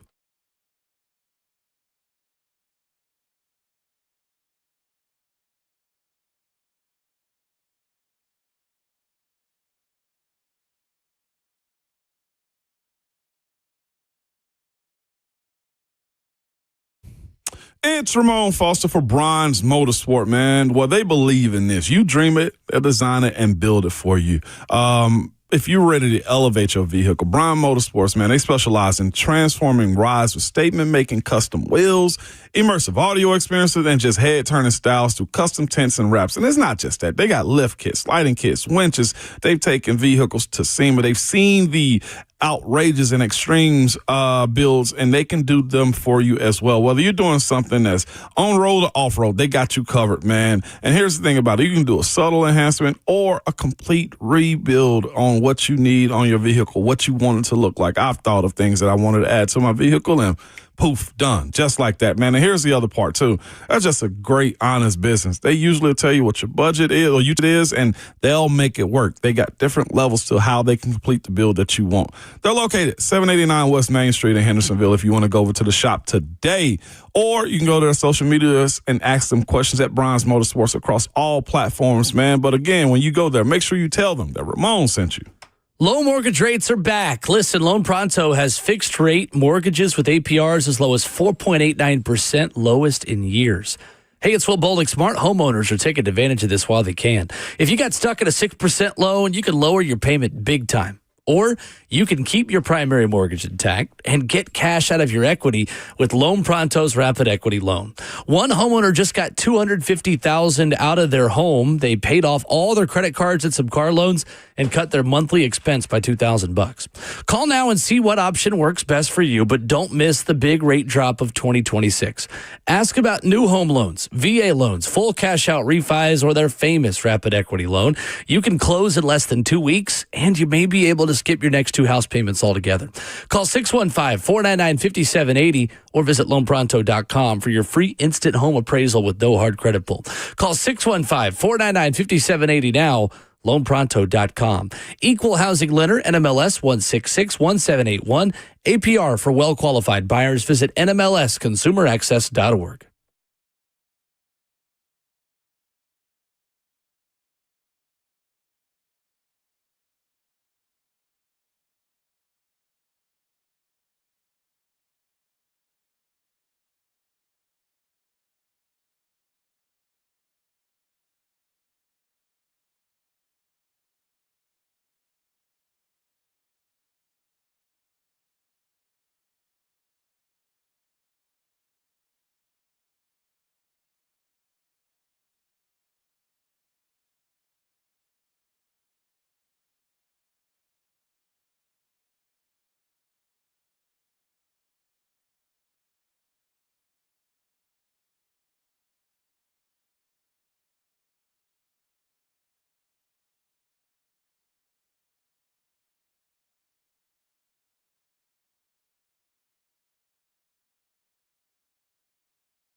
Ramon and Will continues on 104.5 The Zone, and portal activity is finally winding down, we think, in college football. Yesterday would have been the main final day for us to learn if guys are going in the portal. Mm-hmm. So, Ramon, we've got a pretty good idea of where Tennessee football stands going into the offseason, and ESPN.com has a way too early top 25. Tennessee comes in at 24. Is that about right for you right now? I thought so. I knew we'd be in the 20s somewhere. I think that's appropriate considering how the season went and just the guys that'll be leaving and stuff like that. Absolutely. I actually think that's really good. Key starters leaving for Tennessee include Joey Aguilar, Chris Brazzell, Andre Turrentine, Jalen McMurray, Colton Hood, Lance Hurd, who's at Kentucky now, Dominic Bailey, Joshua Josephs, Miles Kitzel. Key additions: Amari Campbell, linebacker, Penn State; Chaz Coleman, edge rusher, Penn State; Xavier Gillum, D tackle from Penn State; DeJuan Lane, safety from Penn State. We are Tennessee. Safety Quay Moss, who's going to be a nickel. Kagan Lee, corner from Auburn; linebacker Jordan Norman on the edge; safety TJ Metcalf from Michigan. How well did Tennessee address its needs for you, Ramon, in the transfer portal? Let's start on the positive. Where do you feel like they met the mark and addressed what they needed to do? Secondary, defensively. I think they met the mark there, and at the linebacker position, too. Those two, the back end of the defense, I thought were as solid as you can get in this cycle, considering the issues that you had last year and what we heard that Coach Knowles would need for his defense as well. I thought, of course, losing Ricky Gibson and just Jamont McCoy this offseason, you got to replenish those. And I thought they got some quality guys. I'm with Austin. Austin said it yesterday. I think there's probably one more D tackle to be had. And the way the numbers are in the portal, there are plenty. You just got to find the type that matches the defense. And secondary, a secondary and linebacker group defensively. So right now on paper in the secondary, Ty Redmond is at one corner spot. Kayan Lee, the transfer from Auburn, is at the other one, with Quay Moss from Kansas State at the star position at nickel. Mm-hmm. You likely have DeJuan Lane, TJ Metcalf, Idris Farouk splitting time at safety. Yeah. And then wherever Joel Wyatt, the really talented freshman from Oakland High School, fits in there as well, because from what we've heard, he's got the talent to start, maybe not start. He's got the talent to really contribute quickly for Tennessee on defense. Ramon, I just don't know where he's going to play.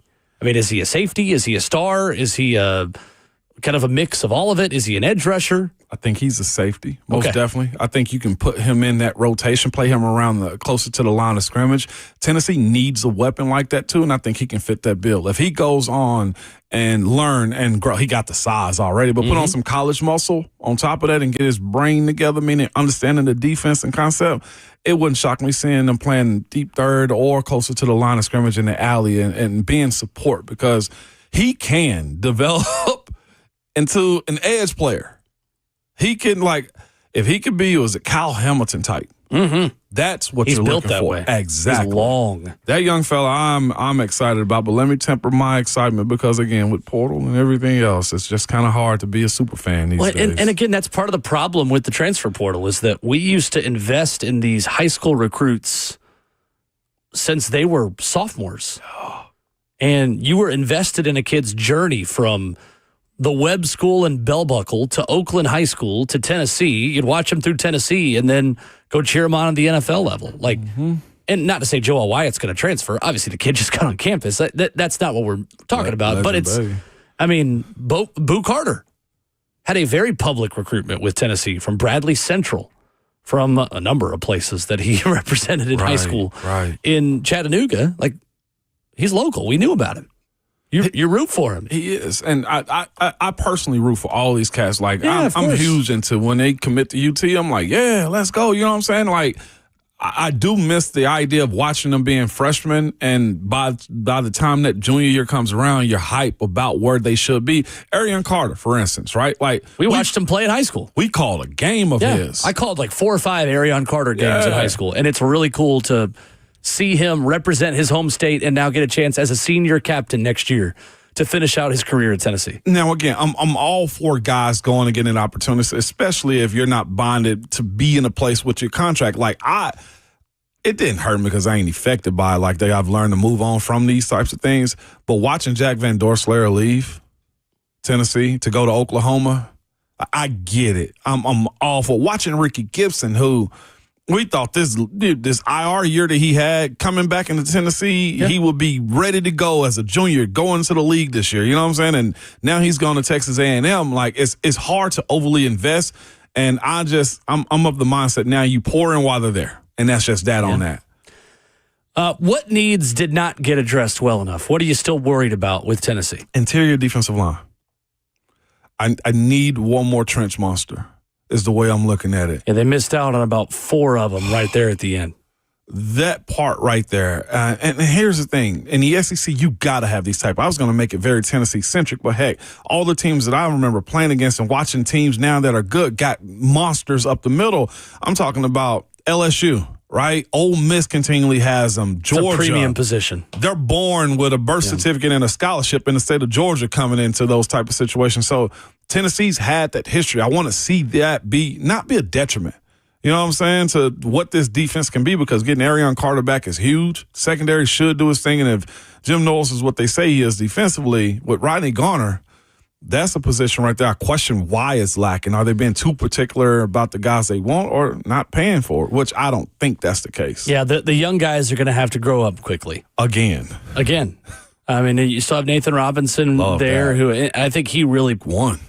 Certainly. But again, you need more help up front. And Ethan Utley and Isaiah Campbell, the 2 young guys, have got to grow up. David Hobbs has got to stay healthy the whole season. He's one of the most important players of the team. Yes, he is. Next season. He's expected.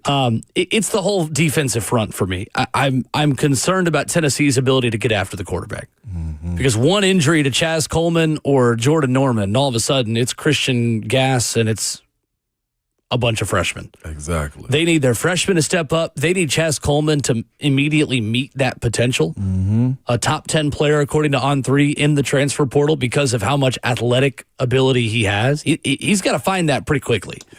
He can't just be this raw, moldable prospect. Chaz Coleman's got to be a dude for Tennessee this year. I will say what we're learning out about, and some of the stuff I've read about Coach Owens, the strength and conditioning coach, bigs are his specialty. Mm-hmm. As far as that defensive line and offensive line development too. So I want to see the difference in that. I saw the first workout I guess they did, and he huddled up the group. David Sanders looked like he about died. Good. That's what I said. Good. Well, it should be more of it. Yeah, 100%. And I think it's good for George McIntyre because Fernando Mendoza has done interviews. Did an interview on McAfee saying, yeah, Derek Owings helped me gain 15 pounds from when I got from Cal to Indiana. So let's get QB1 George McIntyre on the Fernando Mendoza diet, and he knows it. Yeah, I got to give Savage, a.k.a. Ron Slay, credit on that too. He mentioned this before the strength and conditioning coach even came up. He was like, I got to get into that offseason program, and I ain't even really think much of it because I felt like we looked good as a team. But to be quite honest, in our conversations and mine with him, the strength and conditioning coach is where your team is built. Attitude. The way you feel like you're going to die in the summer. Especially this time of year. I mean, that's your head coach in the offseason. It is. It is. Austin brought that up yesterday. We speak more to them than we do almost any other coach in the building. Agreed. 615-737-1045. Jeffrey Simmons went on Bussin' with the Boys with Taylor Lewan and Will Compton. If you've not heard this interview, it is fantastic by the hosts, by Jeff, by all parties. Thought there was an interesting comment from Jeff about culture differences under Mike Vrabel and Brian Callahan. There was no shade thrown. He's not taking any shots. But I do think he gives hints as to why the Titans are hiring Robert Saleh, in clearly a process that I think he had some input on, or at least the opportunity to advocate for a type of coach. You'll hear from Jeff on some interesting stuff coming up next.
8:03, good morning, live from the Circus Sports at the Mint Kentucky Downs studio. I'm Justin Hawkins. In NFL news today, the Buccaneers are hiring former Falcons offensive coordinator to the same role in Tampa under head coach Todd Bowles, and working with quarterback Baker Mayfield, who reportedly made a big push. It'll be Zach Robinson in Tampa as the new OC. Also, something to watch for Titans fan today is the Bills are interviewing former Giants head coach Brian Daboll. Diane Oshini reports this morning that the Bills opening is Daboll's first choice, but yesterday reported Daboll could land with the Titans as the OC if he doesn't get the Bills' head coaching job. Yesterday, the Chiefs officially agreed to terms with Eric Bieniemy to become their next offensive coordinator, who returns to the position that he held from 2018 to 2022 with the Chiefs, where he was a part of 2 Super Bowl wins. And Seahawks head coach Matt McDonald said yesterday that quarterback Sam Darnold will be limited in practice this week with the oblique injury that he suffered last week in practice, but Darnold said he feels good to go and, quote, ready to let it rip this Sunday against the Rams in the NFC Championship game. For all your foundation repair and waterproofing needs, you got to go to USSTN.com. Breaking news at once on your home for the Titans in Vols. This is 104.5 The Zone.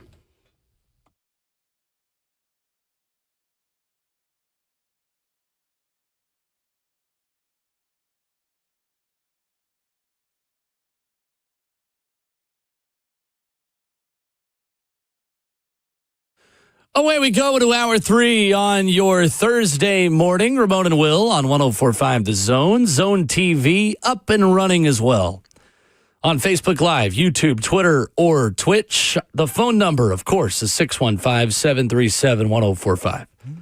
Glad you are with us. Nick Wagner of ESPN stops by at 9:20. He is the ESPN NFL Nation reporter covering the San Francisco 49ers. It'll have great insight into Robert Saleh, his leadership style, his impact on the Niners defense this season, and what he will bring to Tennessee. So looking forward to talking with him.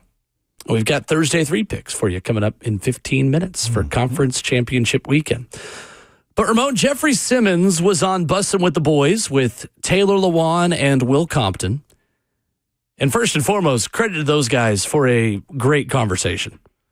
This touched on a little bit of everything. The podcast is over 2 hours. You can get it wherever you download podcasts or on the Bussin' with the Boys YouTube channel. It has been really cool to watch Bussin' with the Boys grow into what it's become. They've gotten better in the interview process, most definitely. They're crushing it. Mm-hmm. We're going to get, not that they were bad, but you see guys get better and start to hit surface level. Then they do a deep dive into the interviews that I've seen them do. And they're really good at getting guys to unlock and just talk. And that's easier said than done, too, with a lot of the A-listers that they're talking to. All-pro defensive tackle Jeffrey Simmons certainly counts in the A-lister category.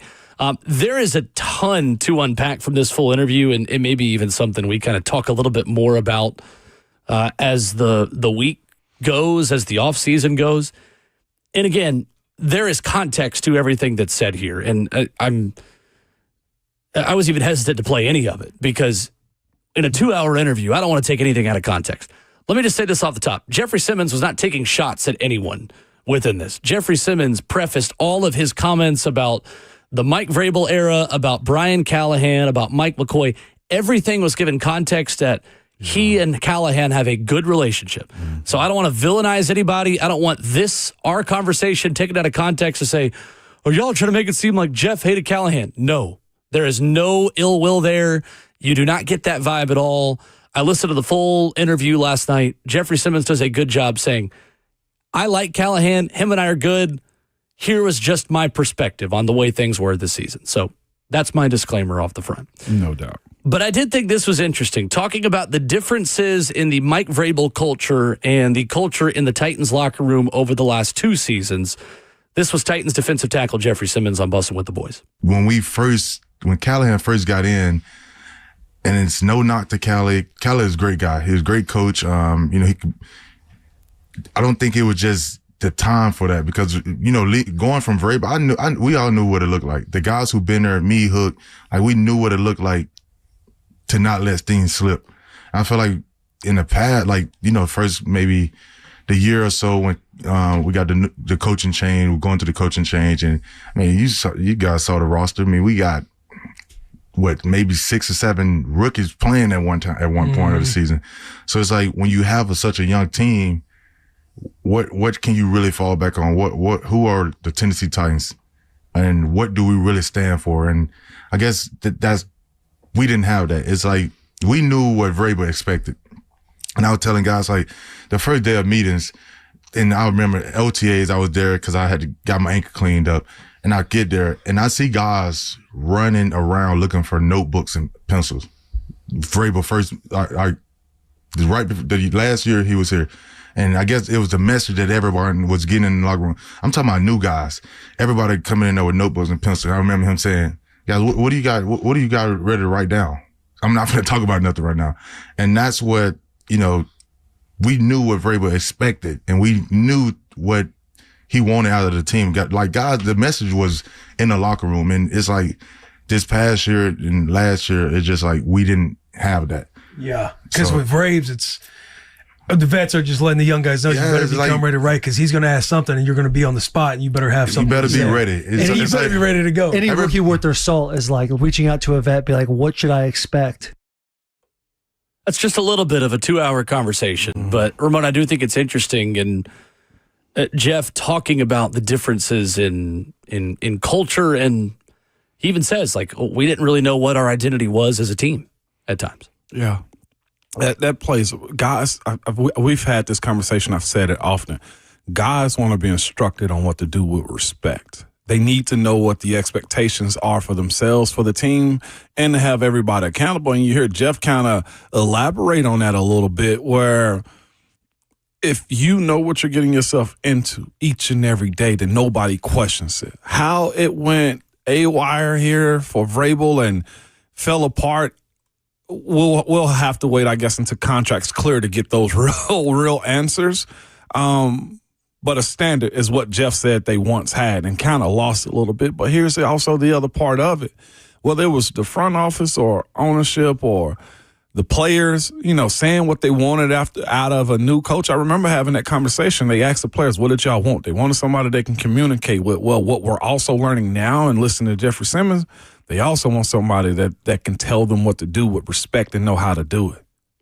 And it seems to me Callie, as a first-time head coach, and Jeff acknowledged this part, and I think this is crucial, for as young as his team was, it sucks for Callie because I don't know if Callie was ready to handle such a young team without the expectation of him having to tell them what to do. I think it's a great point. I think it's a great point. And Ramon, is it fair to say certain coaches are better developing young players than others? Absolutely. The relatability, the actually watching and seeing the guy, he needs guidance. Like, you need to know those types of things. Right. I tell that story about Coach Tomlin coming to me in training camp my rookie year, right, and just asking me, how you think you're doing? And I said, I think I'm doing pretty good. And he said, yes, you are. Knowing when to step in on guys to say that type of stuff, or when to get in there behind about, hey, go. And it goes beyond teaching mechanics and teaching hand placement or footwork or quarterback mechanics. I have no doubt that Brian Callahan can teach someone how to throw a football correctly and can teach progressions and reads and things like that. But there's so much more to the job than just that. Too much for him. Yeah. And I'm not excusing his failures here as a head coach, but listening to Jeff speak about that, it was too much. And later on in the interview, and I'm sure you heard it too, but Jeff speaks about, like how guys aren't detailed enough. They're sitting in meetings and not listening to coaches, or, the process of young dudes being held accountable. Jeff even says too, what it does, because I've been in a situation with a position coach, it begins to frustrate the vets. Yeah. And you could tell there's a little bit of frustration in the way Jeff talked about it. And yeah. He says later in the podcast, he's like, we had the Friday tape. Or Friday, you go over it again, like film study and kind of keys to victory. And, hey, these are the things we've got to do to be successful this weekend. Jeff makes the point. He's like, I think Bones could be a head coach. John Fossil, the special teams coach. Yeah. He was the one doing Friday tape. He was like, Bones was the one really doing a lot of the teaching. And you saw what that meant for the special teams unit. Absolutely. They were lights out. One of the best special team units in the NFL this season. Mm-hmm. And it's also, too, I think it should give more of an outlook on what I think Robert Saleh should want as his coaches. If he's seeking coaches now, Robert Saleh, which he is, then listen to that is what I will tell you. Mm-hmm. They want a group of leaders. Screw the alpha part of it. They need coaches that know how to direct them. They need teachers. That's where this team is. Like, one of probably the bigger challenges going into the season, I'm not denying them, but it's going to be, who are you going to have that's still going to push Chimere Dike after a rookie year becoming an all-pro? Sure. I'm not saying that he won't be professional enough to handle that title, but how do you get more out of him? I think this is the other challenge with the amount of roster turnover the Titans have had over the last 5 years, is that it's not all the staff's fault for not teaching young players well enough. Because, Ramon, to your point, and we've talked about this a ton too, at the end of the day, the locker room culture comes down to the players in the locker room. Yes, sir. Coaches can lead you to water. They can't make you drink. For coaches like Denard Wilson, for coaches like Tracy Rocker, Frank Bush, it's going to get harder to teach young guys how to be pros when Draymond Jones is sent to Baltimore, when Roger McCreary is sent to L.A., when L'Jarius Sneed gets hurt. That's not to say the Titans shouldn't have made any of those moves. It's not to say that it's all on Sneed for getting hurt. Like, that's just a part of it. But that is the side effect to turnover. It's the side effect to always unplugging the system and plugging it back in again. It is the product of losing, in that as you turn over your roster more, you have less baked-in player-led leadership within your building of guys who have been around and can teach it and can show it. To that point, I mean, at this point, Jeffrey Simmons and Amani Hooker are the two guys who were here the last time things were good. Yeah, no, you could have done it for other places or other organizations, and Cody Barton's played on some good defenses, and I mean, it's important to do it here and to understand this franchise, these rivalries, this fan base, this market, and the way all of these things operate. And that's why, again, stacking draft classes and all of a sudden now having a group of rookies that when you draft your 2026 draft class, the 2025 class is going to be so important for them. Yes, it is. Because those guys are vets now. Young guys don't have time to just be second-year players. If you're on a rookie contract and you're not in year one in this organization, you are a vet on the Tennessee Titans right now. That's why, and I think people push back at me or look at me sideways, and I mentioned, Cam too, just looking at the way Jeff spoke about what the team looked like and stuff like that. And by the way, he spoke very highly of Cam and his competitive nature. But what Jeffrey's speaking of that he got from Vrabel and he and Amani Hooker, that expectation and teaching and how to be a pro and how continually to be a pro too, is still going to have to have in Cam Ward's toolbox moving forward, and Gunnar Helm, and each one of those guys. Heck, like I said, the guy I'm most sympathetic to in this entire process right now, is Peter Skoronski, and the change that he's had as such a young guy. This is 3 straight years of major change for him. You know what I'm saying? Like, settling him and giving him the same stuff that Jeff and Amani Hooker had is going to be paramount. I want to talk more about staff stuff tomorrow, too, because I do think there are a number of staff members that make sense to be retained beyond just Bones. Yep. And it does feel like Bones will probably be back, but again, until ink is dry, we don't really know anything on that front. Nobody's let go yet as a team. Correct. Yeah. Correct. 615-737-1045. We've got awards finalists to the NFL that were just released in the last 15 minutes. Oh. Say who the awards finalists are for every NFL Honors Award, plus our picks for the weekend of NFL football. The Thursday 3 is next.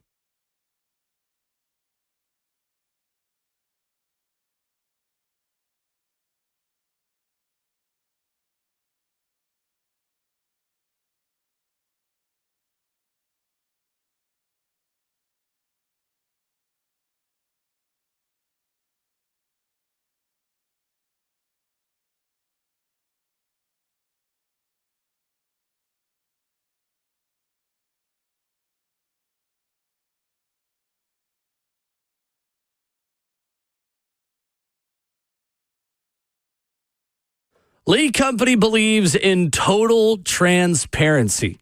That's why they send before and after photos and videos of the work they do so you know exactly what's going on. Hey, it's Will Bowling. Lee Company is going to help you out with your home's heating, air conditioning, plumbing, and electrical systems. They have been in this market, in this area, and they know how to do business the right way. Trusted since 1944, Lee Company's award-winning team is committed to finding innovative and custom solutions specific to you and your home's needs. And you're going to get that total transparency as well. You get the before and after photos. You get videos of the work that they are doing. It's your home. You should know what's going on when you've got Lee Company there helping you out. Head online, learn more at leecompany.com. Get them out there to make sure that heating system's working before the freeze hits us here in Middle Tennessee. Check them out, leecompany.com. That's Lee Company, all you need.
Ramona Will continues on 104.5 The Zone, hour number 3. Open for your phone calls at 615-737-1045. Thursday 3 picks when you hear this music. That's coming up in a minute. But first, we've got the 8 AP NFL awards, Ramon, that will be given out on February the 5th at NFL Honors. And we have finalists. You ready for this?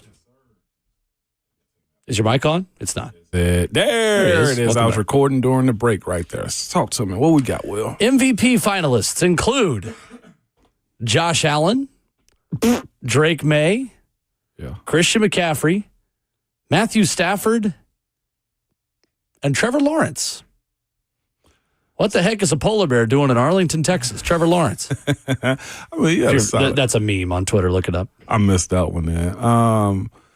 Drake May and Matthew Stafford. That's their category, in my personal opinion. Who's your pick? Young boy been killing it. Mm-hmm. So it's probably going to go to Stafford, but it deserves to go to Drake May. Okay. I think it's Stafford. You I think it should think be Stafford. all the way through is Stafford? I think it should be Stafford. Okay, gotcha. Yeah, it's Stafford. I He think- got the better stats. Harder schedule. Well, it depends on what stats.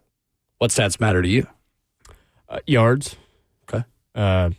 Sean I can't Watson remember his had a lot of completion yards. percentage, but yards, touchdowns. I think he blows them out by at least 15 touchdowns. Situationally, yeah, Stafford probably is cooked a little bit more. And you mentioned division too. There are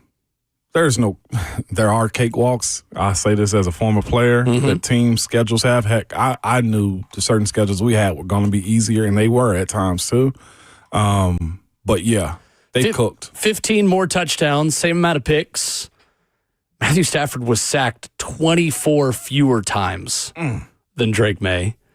Yards per attempt, Drake May has more. So he's got 400 more yards than Drake May, but he also threw it 105 more times than Drake May did. Because he's got a better completion, right? Completion percentage for Drake May is 72%. For Matthew Stafford, it's 65%. 72%. Drake May also ran for 450 yards and 4 touchdowns.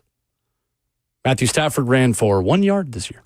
Congratulations. Oh, man. 29 carries for 1 yard. Better than 0. Longest carry of the year was 6. Let's go. 6-7. You proud of yourself? You happy with that? When is that going to die? Coach of the Year finalists include Liam Cohen, Ben Johnson, Mike McDonald, Kyle Shanahan, and Mike Vrabel. Oh, Mike McDonald. I think division, Sam Darnold. It's going to be Vrabel. No, it ain't. Why wouldn't it be? No, it ain't. I think it's going to be Vrabel. No, it ain't. Two-time. They were what? 3-14. They were 3. They were 4 and 12. They're 4 17 games. 4 and 15. They're 17 games. Can't count. Brother, 4 you're and making 13. Union University look bad now. Well, yeah, because I went to math. Yeah, right. I didn't do no math. Wow. Don't say our kids listening, man. New England mine. went from Not yet. 4 and 13 to the number 2 seed of the AFC with a totally new roster and playing a ton of rookies. And Mike Vrabel is already a character. He is a figure. I don't know. I think it's either Vrabel or Liam Cohen. Liam could be in it also. Mike McDonald, come on. We'll put him I think you could make a case for Ben Johnson, too. You can make a case for all of them but Kyle Shanahan to me. And Shanahan still did a good job. Yes, he has. That's one that I'm kind of cool with anybody. Man. Shanahan should be out and Sean McVay should be in. Assistant Coach of the Year, Vic Fangio, Brian Flores, Vance Joseph, Clint Kubiak, Josh McDaniels. Josh McDaniels. I think so, too. Yeah. Comeback Player of the Year, Stephon Diggs, Aiden Hutchinson, Trevor Lawrence, Christian McCaffrey, Dak Prescott. Diggs for me. Diggs for you? I got, Off a torn ACL. Diggs. Yeah, Diggs. Aiden Hutchinson also came back from a torn leg, too. Defensive Player of the Year, Will Anderson Jr., Nick Bonito, Aiden Hutchinson, Micah Parsons, and the guy who's going to win it, Myles Garrett. Myles Garrett. Offensive Player of the Year, Drake May, Christian McCaffrey, Puka Nacua, Bijan Robinson, Jackson Smith, and Jigba. This should just be renamed the best non-quarterback of the NFL because that's what it's turned into. I would go Jackson Smith and Jigba on that one. I would too. Defensive Rookie of the Year, Abdul Carter, Nick Emanwari, James Pierce Jr., Carson Schlesinger, Xavier Watts. All solid seasons. Probably Schlesinger. James came on too late. Yeah, Pierce Jr. It's probably Schlesinger. Offensive Player of the Year. No Cam Ward on this list is crazy. Jackson Dart, Emeka Ibuka, Travion Henderson, Tetaroa McMillan, Tyler Shuck for Offensive Rookie of the Year. Hello, give me. Jackson Dart, Emeka Ibuka, Travion Henderson, Tetaroa McMillan, Tyler Shuck. Emeka Ibuka or Travion Henderson? I think it's McMillan. I think it might be Shuck. So great class. We've got a lot of options. He played half the year, though. You said Tet in that too? Yeah, and look how well he played in half the year. That's true. I agree, but Tet did it over the whole season. I was right about Very Tet. efficient. Panthers number 1. You were right about that. I was right about Tet. In his rookie year, at least.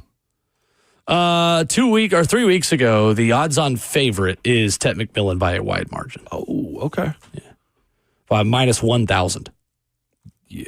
So I got to bet 1,000 to win 1,000? To win 100. To win 100. Man, heck no. That's why he's the favorite. They've got Henderson second, tied with Jackson Dart, Tyler Shuck, and Emeka Ibuka. Why is Jackson Dart in there? It's a great question. One of these is not like the other. It's a great question. Okay. And New York media. Yeah, if you flipped Cam Ward and Jackson Dart's logos of their helmets, you think Cam Ward is a Rookie of the Year finalist? Yes. No. Why? I think he probably is. He had too much bad Early in the season? early in the season. Yeah, I think so. In this case, again, the other question is, like, are you switching everything? Like, are you just plucking him and putting him on the Giants? Or are you taking the Titans and giving them Giants uniforms and taking the Giants and giving them Titans uniforms? I don't think it switches regardless on that one. And also, to be fair, Jackson Dart also started the season later. So he had more time to grow. Okay. Yep. Thursday 3 picks. Ramon is 36-27 this year. Boy, doing in first good. place, 2-1 last weekend. Justin 34-29 and second. I am 33-30. Ramon gets first pick this morning. Thursday 3, you got 2 games to choose from. You got either the total or you've got the spread to take picks on. And again, for our people that are NFL bosses that could be listening, Ramon and I aren't putting actual money on this. No, we're not. And we're doing 3 picks still, correct? Oh, yeah. All right, for sure. I'm making sure. All you have to choose from is 2 spreads and 2 totals. Game number 1, Patriots and Broncos. Give me Patriots minus 5.5. 4.5. 4.5. The line's moved. That's what I have it on. Minus 4.5. I just think they'll be able to ground and pound them throughout the duration of this game. Drake May seems to be a wizard in how he gets out of bad situations. That defense will keep it tight, and I just don't think Stidham is going to be able to just pull out and make a miracle out of it, too. So I got Patriots minus 4.5 on this one. Okay. Good. Justin, what you got? Hawks, Locks. Nope. I will be joining you in that pick. All right, minus then. 4.5. Good. Let's go. Let's go. I don't want to, but I was hoping I could go I'm first. glad you're. But anyways, Jared Stidham hadn't played a game, or started a game rather, since week 18 2 years ago. Who is Jared Stidham in this offense? Auburn legend. What is it? How is John Payton going to scheme up this offense? Don't forget that Patriots do have a pretty good defense there. I think that they've only allowed 19 points over the last 2 playoff games. I think you can't count them out. I think it's going to be pretty low scoring. I just trust the Patriots offense and what they're able to do, despite allowing 10 sacks over the last 2 games. I just trust their offense more. I'm riding with that. Give me the Broncos, baby. I'll ride on this horse alone. Denver plus 4.5 against New England. Denver is number 2 in pressure rate this season defensively. New England is 25th in pressure rate allowed. Okay. At some point, Drake May is going to start fumbling into the other team. At some point, this fumble luck is going to run out. Maybe it's next year. The Chiefs are a prime example this season of, like, when you get everything to bounce your way in 1 year, you got to wait until the luck kind of flips, because Kansas City was undefeated in 1-score games last year, and then they were on the total other end of the extreme this year. I just think that Denver will have a plan, and I think Sean Payton is the perfect coach to make this work. I don't think Denver's going to win. I still think New England wins it. I just think Denver covers plus 4.5. I think it's likely New England by a field goal. I think it's really low scoring, and I think 1 or 2 turnovers decides this football game. Drake May will give it to you. You just got to go take it. Yep. And I think Denver takes it. And I think they got a shot to win the game. I am not discounting a Sean Payton team with time to prepare, the extra day. Understood. I think it matters. I think the crowd is wild. And I think the snap count and the silent count, it's going to be really hard to protect Drake May in that building with that noise. So I like Denver. I got you. Not bad. I like Denver. What is your second pick, Ramon? Let's go back to that game. I'm of the mindset of you. I think it's going to be low scoring. This game can be won 18-10. The way I see it, I'm going under the 42.5 in this game also. I just don't see with a backup quarterback this being a shootout to where you have over 42.5 points. I think this is probably the easiest bet of the weekend. Okay. Justin? I don't even know what to do because I feel like we're just going to have the same exact picks. Well, you don't have to. I'm going to have to change now. Look, you follow the leader. No, you're not the leader. Follow the leader, Jay I had Hawk. these It's picks all right. first. When'd you put them in today? It don't matter when I put them in. I go first because I'm the winner. All right? I'm in the lead here, brother. All right. Well, in hopes to try to overtake this number one spot, I'm going to forego my original pick of Broncos under 42.5, and I'm going to actually go into the Rams Seahawks. I'm going to go over 46.5. The last time these two teams met, it was very high scoring. It was over 60 points in that game. I think this game's going to come down to quarterback play. The Seahawks, I feel, are the type of team that has a very well-balanced offense mixed with their defense. I think they jump out ahead, but you can't ever count out Matthew Stafford in these games. He's well experienced.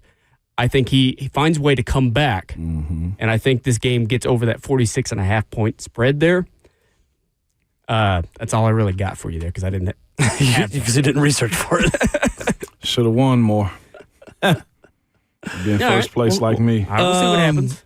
Oh, I'm Talk to tempted. you on Monday. I'm tempted to take an audible now, too, to be honest with you.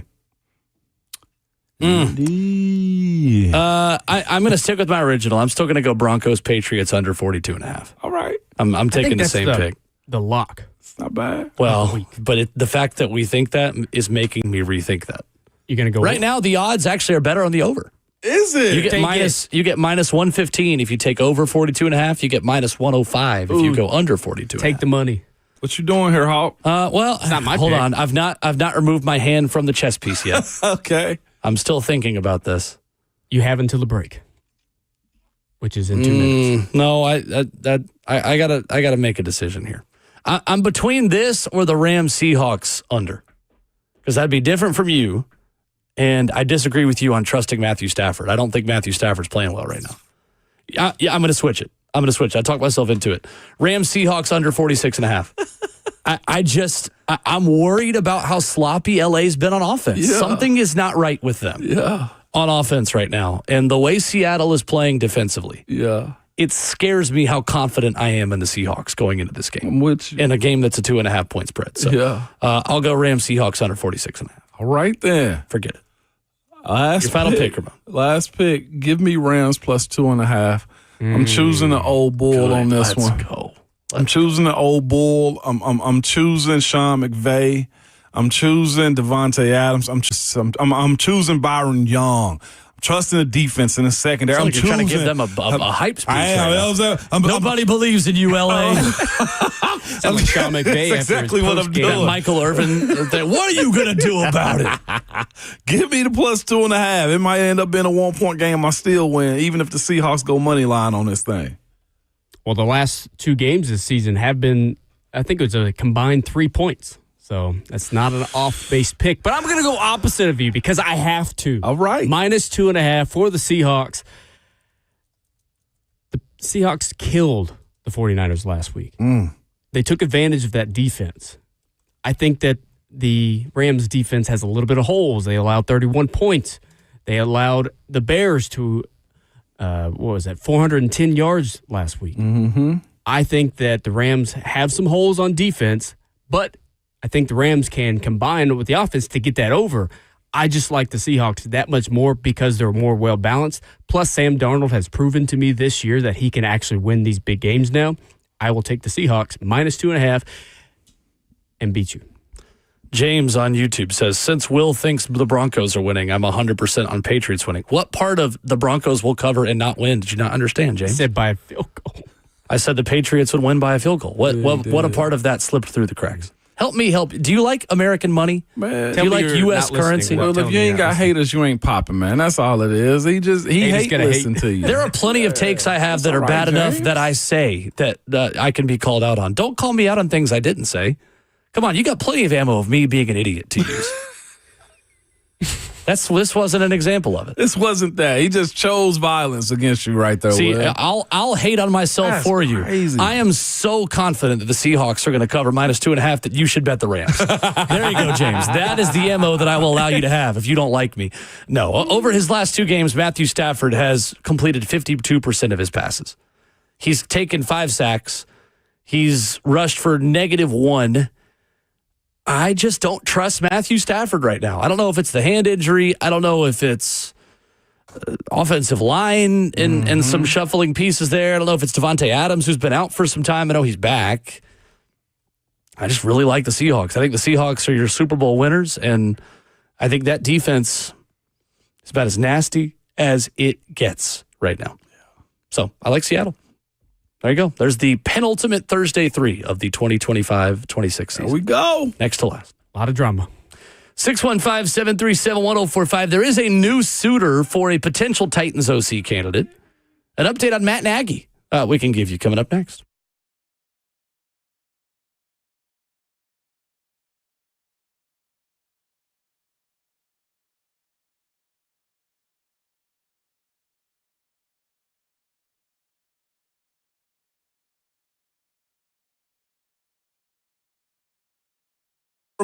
It's Ramon Foster for Jewel Roofing and Exteriors, man. A trusted, family-owned Middle Tennessee company serving from Clarksville to Murfreesboro for over 25 years. Here's what they do. They stand out by building relationships and earning trust through referrals, never through high-pressure tactics, door knocking, or storm chasing at all. It's just not how they operate, man. Their owner, Robbie Van Norman, is one of the coolest guys out, man, and just he can't help but to be honest with you. It's just how he rolls, man. He sent one of his crew members over to my house to walk on my roof, and I had one issue up there. They got it fixed, got it cleaned up as quick as possible. I was concerned and worried because why? Somebody fixing on your roof, it can cause bigger problems. He's like, no, you're good. We fixed this, changed this out, and you're good to go for years. That's the honesty that you get. Not somebody's trying to force you to file insurance claims so that you can pay them money to fix your roof when it probably can last a few more years, man. For a roofer that you can trust, and specifically with the snow and ice that can be coming up soon in the next few days, man, here's a company that you can trust that's very Middle Tennessee based, man. It's Jewel Roofing and Exteriors. Their website is jewelroofing.com, Jewel Roofing with 2 L's.com, or you can call them the old school way at 615-868-9999.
Ramona Will continues at 104.5 The Zone, wrapping up hour number 3. We are wherever you download your podcasts as well.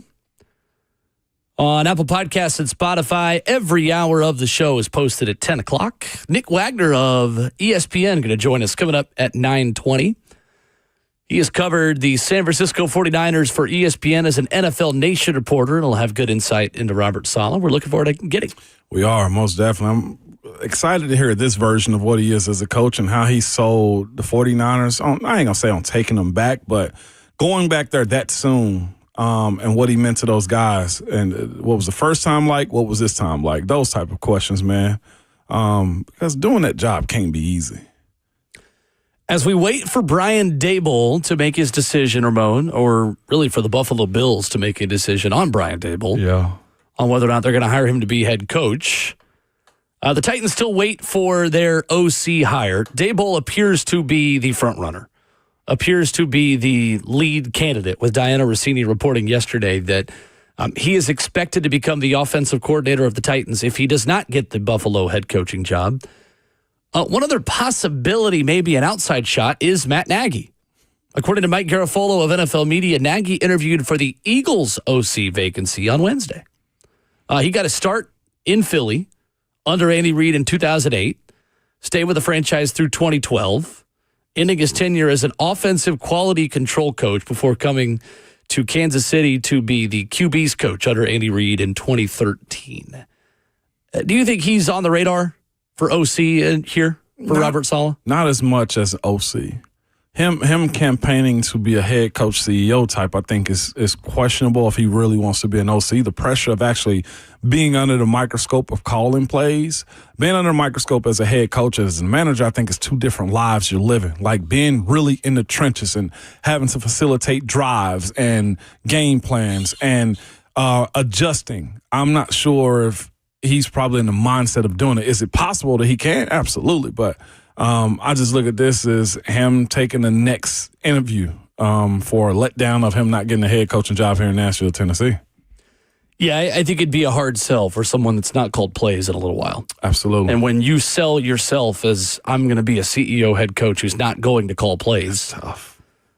It's tough to sell that then on the other side and say, oh, well, but I can come be a play-calling offensive coordinator and be the head coach of the offense. That's not what makes Matt Nagy a candidate. I tell anybody, if you've coached young kids or, intramurals or whatever the case, like having your call sheet ready and ready to call the next play and plan and adjust, even me doing it on a small flag football scale, there's a lot of pressure in that. I couldn't imagine going into an NFL organization and having to formulate plans for guys and knowing when to get them the football and stuff like that. So I just look at him as a probably the quality control guy, an analyst, a ear to the head coach in these type of situations until he get his reputation back up. Because I think that's more or less what Nagy's dealing with. I don't know if we've witnessed one coach have his reputation torn down as bad. Probably Bobby Slowik is another one of those guys. Plenty of coaches have their names dragged through the mud. I mean, Sean McDermott's is right now in Buffalo. But I think there's still a market for him. I don't know if there's a market for Nagy like the way it is for McDermott. Yeah, sure. Speaking of tearing down different your reputation, circumstances. Lord, that press conference yesterday. Crazy. My mouth dropped numerous times on the Buffalo Bills press conference. Yeah, owner Terry Pagula did not hold back.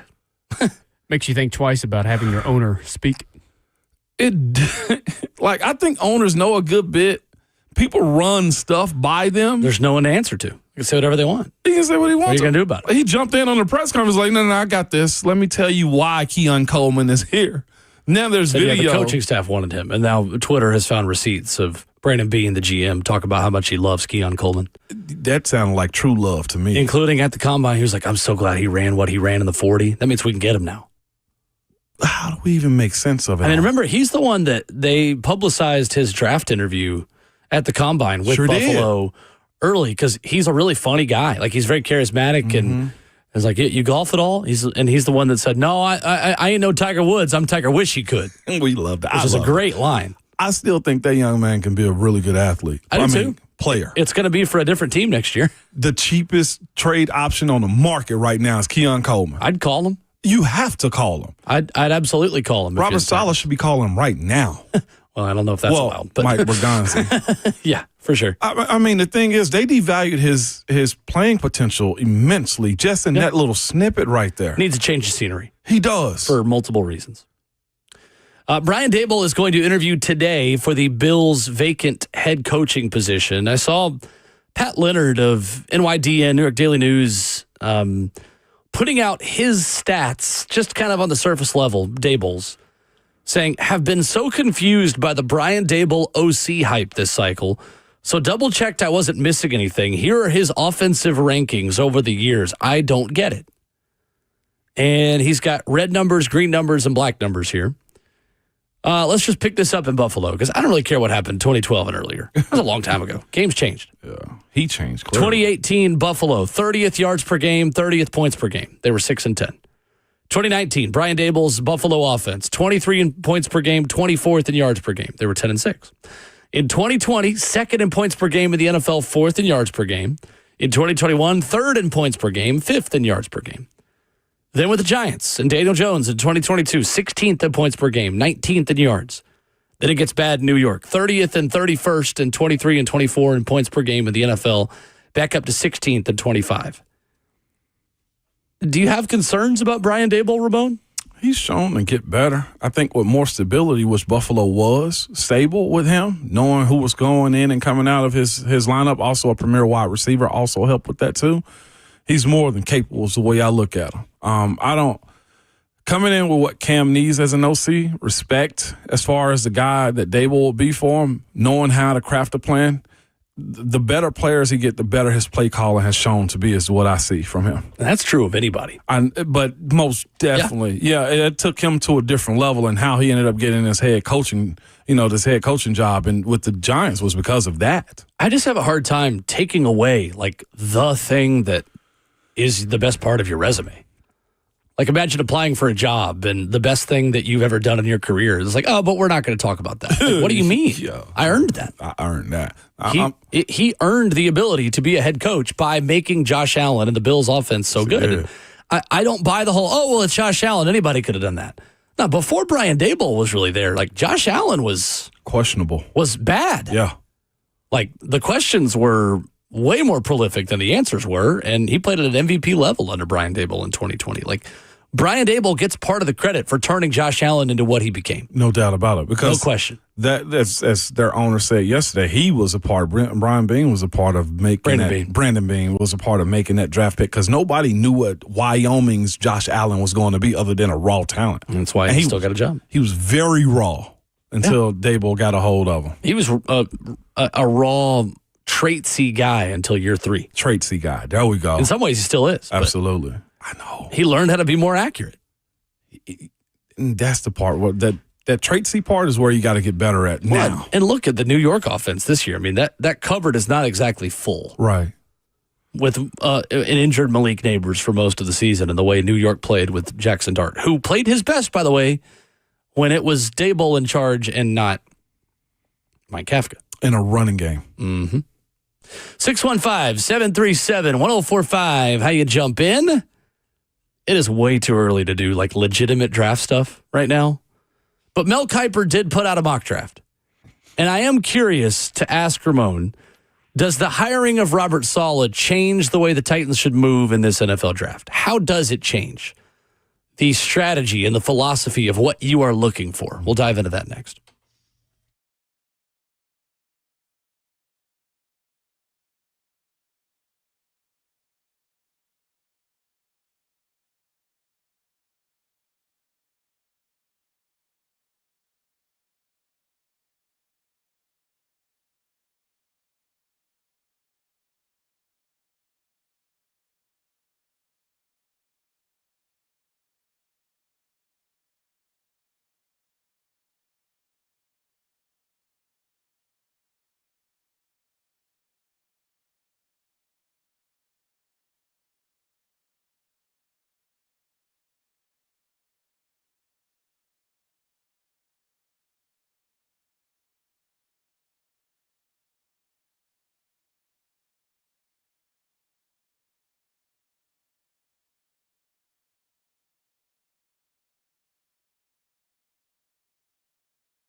9:02, good morning, live from the Circus Sports at the Mint Kentucky Downs studio. I'm Justin Hawkins. In NFL news today, the Buccaneers are hiring former Falcons offensive coordinator Zach Robinson to the same role in Tampa under head coach Todd Bowles and working with quarterback Baker Mayfield, who reportedly made a big push for Robinson.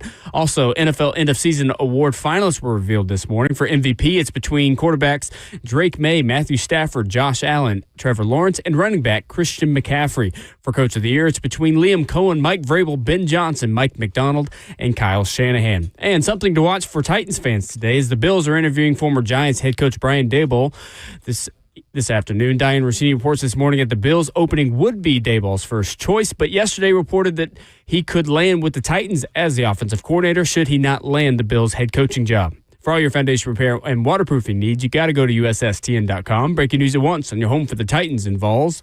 This is 104.5 The Zone.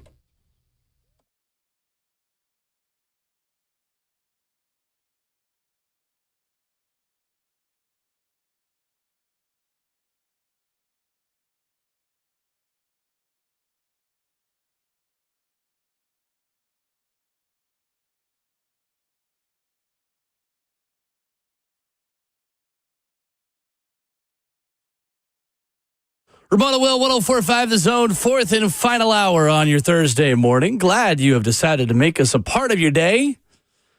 Nick Wagner of ESPN going to join us in 15 minutes covering the San Francisco 49ers at ESPN.com. We'll talk about Robert Saleh's impact on the Niners defense both this year and in his first stint and how it's going to work here at Tennessee. Looking forward to talking with Nick. Mel Kiper's got a mock draft, Ramon. Boy, you're going to hear us say that phrase a lot. I'm ready for it. Over the next few months. I want to talk less about who these prospects are because we don't have a lot of the facts yet. We don't have Senior Bowl. We don't have, we will soon. We don't have Combine. We don't have interviews. We don't have top 30. But like, there's so much that we can't talk about yet because we just don't know these guys yet. No, we do not. And we'll have plenty of time to get to know them. But Mel Kiper Jr. has the Titans taking David Bailey, an edge rusher out of Texas Tech, with the number 4 overall pick in his opening mock draft this week at ESPN.com. On the surface level, Ramon, I'm going to have a hard time finding a much better option than David Bailey. Me too. If you told me today, on January 22nd, that that's who it's going to be, I don't know a ton about the guy, but I'm already sold based on what I've read about the guy. My thing is this, what's your pushback? Team is needy. Guy has played and proved that he can be a game wrecker in effective games. Watching Texas Tech played Oregon. He was a menace in that game. And he was a menace all year long, man. I'm seeing responses now in our YouTube chat. Somebody's got yes with an exclamation point behind it. That's what I say. You can go after almost any of these guys. He checks the boxes as far as stature, play, health, and drive. And his attacking demeanor, too. So, yeah, I ain't got no pushback on that. I like the idea of that one. I don't even care if some think it's a reach. I think it fits what I think Robert Saleh is going to need. That's what I'm just saying. But, like, others are going to look at Reuben Bain in those type of situations, But tied for college football lead with sacks at 14.5. That's what I'm saying, like production. I think Bain's more of a reach than Bailey is. I think Bailey is seen more as the bona fide stud. No doubt. Is it because he doesn't have a long reach? Yeah. It's like it's a joke, right there, Hall. It's a joke, but it's a serious question. No, No it doubt. is. It definitely is. Austin Stanley's stat line that he's dropped about guys with that arm length as of late. I know I heard Babs mention, I think he's mentioned it to us also. Guys with Reuben Bain's stature and arm length have yet to make double-digit sacks or an all-pro or something like that. Not saying they're not solid. You can be solid, but like if you're picking number 4 overall, I've heard coaches describe that guy's supposed to get off the bus with the idea of a walking starter with Pro Bowl minimum behind him. Dane Brugler has tweeted this out, tweeted this December the 17th and said, Reuben Bain will be one of the more polarizing prospects of this class. Plenty of day 2 grades on him from NFL scouts. Viewed as a defensive tackle by several teams due to his size. 6'2", 277, 30 3/4 inch arms, 9 1/4 inch hands. 9 1/4 inch hands. So here's my question, and I know Justin Miller wrote about this at Titan Sized. Does Robert Saleh's style of defense, Ramon, change the type of player the Titans could be looking for on the defensive front. Is Ruben Bain the kind of 4-3 defensive end that you can make more of an argument for being the Titans type under this scheme versus the previous one? I don't know if Ruben Bain fits the solid type at all. If you even go look at some of the draft picks, I'm trying to quickly pull it up from this past year. The defensive tackle I think they took in the second round, what's his name? Michael Williams, who's a first-round pick for San Francisco this past year. I think he's more of a Chris Jones type defensive tackle, big long arm guys, at least the long arm size. I'm thinking about a guy that I played against, Javon Hargraves. He wasn't the tallest, but his arms reached to his friggin' kneecaps. Okay, like he goes after those types that can get length and get upfield on guys. And Javon Kinlaw is another one that San Fran drafted in 2020. What is he, like 6'4", long arm type, lean defensive tackle 6'5", types? 319. There it is. You know what I'm saying? Like he's going after offensive tackle types that play D tackle, I feel like. But there's also Nick Bosa, who's 6'4", 266. As an outside edge with speed and bend and lean, though, too. Like the types are still fitting at other positions. And I personally didn't think Ruben Bain was a D tackle type, but watching him play in his style, he will be a mean 3 technique is what I would tell you. And now, again, here's what I would say about Ruben Bain Jr. I think he's a baller. But as far as having the pick of the litter and getting your type, that's a hard conversation when you mention that arm length. That stuff does come into play. I ain't gonna lie to you and say it doesn't. If I can reach out and touch you quicker than you can get on me, I'm gonna own you all day long, more times than not. Yeah, I mean, going back even a little bit further, I kind of do think he fits more of Saleh's type because Bain? Yeah, because I think they, in a 4-3 defense, you are less reliant on the smaller, speedier guys around the edge. Like, they drafted Solomon Thomas in 2017 with the number 3 overall pick. Solomon size. 6'2", 285, defensive end. I think the arm length is really hard to overcome. I do. It is a major red flag for me. Again, to the point, we'll have more time to watch the tape and the film and to really dive into these prospects. But I do think that Robert Saleh being hired gives you maybe a little bit more incentive to take a closer look at Bain. 9.5 sacks, 17.5 tackles for loss for him, including a sack and 2.5 TFLs against Indiana in the national championship game. We'll see. I mean, I think the scheme change stuff's a little overblown, going from a 3-4 to a 4-3. I don't think that too much is matter other than the type. I agree. That's what I'm saying. Honest. Yeah. That's what I'm saying is that everyone's in nickel nowadays anyway. Yeah, no doubt about it. Like the Titans were hardly in a 3-4 this year to begin with. Yeah, no doubt. I'll even go to the 2023 draft class that Robert Saleh drafted. Like, he went after Will McDonald, who's, again, D lineman 6'4", 245. I'm guessing that's an edge type that he's going to use, that he was planning to use him for also. I think he has a type that's lean, long arm guys, unless you plan in an interior defensive line. Well, I mean, but how much of that was Joe Douglas's type? Like, we weren't in the draft room to know, was that a Robert Saleh pick? I mean, from reports, we know that Robert Saleh really pounded the table for Will McDonald, but I don't know. I mean, remains to be seen. It does. I do think that there can be a different kind of player, though, at defensive end moving forward. Here's the other thing on that, though. Like, the Titans were already doing that this year. Like, the Titans already valued the bigger edge rusher type in a Jihad Ward. That's true. In a number of the guys that they brought in the preseason and during the season. Draymond Jones, who was a little bit of a bigger edge-setting defensive end. Mm-hmm. Putting Jeffrey Simmons out on the edge is something that is different. I know Jeff talked about that on Bus with the Boys, saying, like, man, I love going to the edge. Put me out there anytime. It's because you get me one-on-one with guys, I'll do it anytime. That's because he likes running through those smaller, leaner offensive tackles. Yep. Let's go to Hank in Nashville. What's up, Hank? Morning, Hank. Hey, guys. How y'all doing? Good, man. Good morning. Morning. Man, so what I was calling about, what I was kind of asking the guy to answer the phone is what y'all's opinion and what y'all would think about if we were to get Brian Dable as an offensive coordinator, maybe him bringing in back and trying to get back Derrick Henry or maybe like a Devontae Smith or some guys that from back at Alabama. I know he didn't coach Derrick, but just they had the same kind of scheme, same kind of mentality, just some of the ballers. And then also, what do you think the chances of us getting Jawan Jennings back in Nashville? I played with him in high school, and I'd love to see that guy play. Mm-hmm. Thank you, Hank. Appreciate the call. Juwan Jennings, yes. The other two, probably not. Probably not on those. We got to move on from Derrick Henry. Derrick's still under contract. Under contract in Baltimore. Devontae Smith is under contract in Philadelphia. Juwan Jennings will be available. Yeah, he will be. And I certainly think that Juwan Jennings is a possibility and fits a lot of what the Titans need. Yeah. I just think also, what you're looking for and how you're trying to go about this thing, I think it's best to get your guys. Find different free agents that hadn't been here. There's no reason to go back to the old thing again. Totally agree. Jerry in Nashville. Go ahead. Morning, Jerry. Hey, good morning, guys. I just want to say I love your show. I love listening to you guys and getting y'all's knowledge. But I have a question. Let's say you are the number one draft pick and you don't want to go to the worst team in the NFL. Can you not go in the draft and just be a free agent, or how does that work? Does it hurt the players any at all later on down the road, or? No. Once you're committed to the draft, you're in. Once you're selected, it's a privilege. Trust me, I would have loved to have been one of those 256 picks in 2009. No matter where you go, it's on you to maximize it, is what I would tell you right there, Jerry.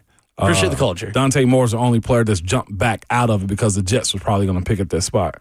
Yeah, allegedly. Eli Manning is the very, very, very, very, very rare exception to that rule. The last one to kind of do that, too. Cousin P in Nashville. Cousin P, we got to be quick here because we got Nick Wagner waiting for us on the other side. What you got for us, though? Hey, real quick, guys. Good morning. I'm just curious to know how long we can wait, man, as a team for Brian Daboll. We all know that I think they have, 6 candidates or maybe more that they're going to be interviewing. So we're not going to hear anything anytime soon. So I just want to hear y'all's plan B, because I don't know about waiting and how long we can afford to see if Brian Daboll is going to take the position with the Bills. So hang up, man. Hey, love you guys, man. Thanks. Thanks, Cousin P. It's a great question. Great question. P, however long it take. I don't know, though, because what if your plan B is probably going to get hired somewhere else, and you wait too long on Daboll, Terry Pagula hires him in Buffalo, all of a sudden now you're down to plan C because you didn't act quickly enough to go get plan B. I think there will be options there. Are there, though? I mean, there's so many offensive coordinator openings. There is. I mean, Cliff Kingsbury hasn't been signed yet. That's my plan B. Yeah, absolutely. Is Cliff Kingsbury. It needs to be. People are going to judge the name. Look at the track record. This is what I will tell you.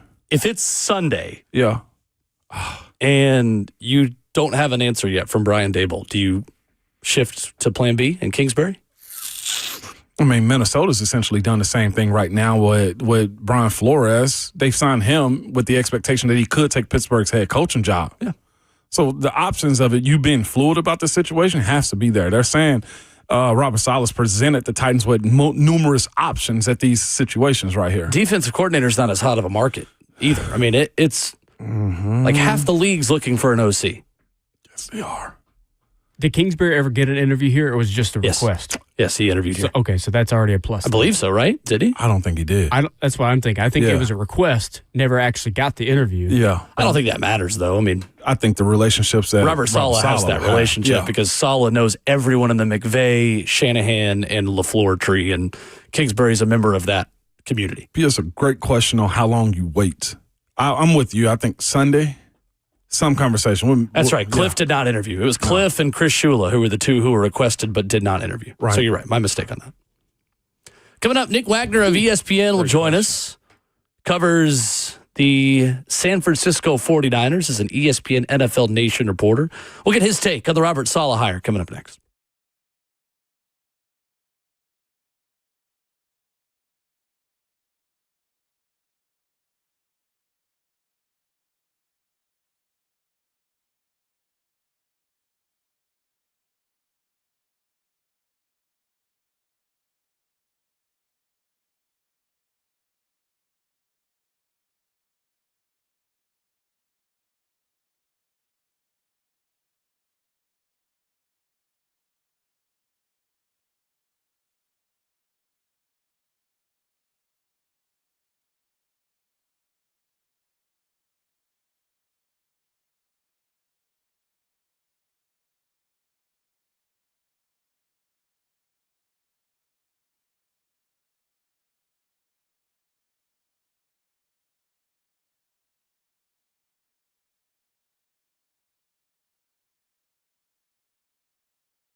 Ramona Will continues on 104.5 The Zone and Zone TV, Facebook Live, YouTube, Twitter, or Twitch. Alongside 11-year NFL veteran Ramon Foster, I'm Will Boulding.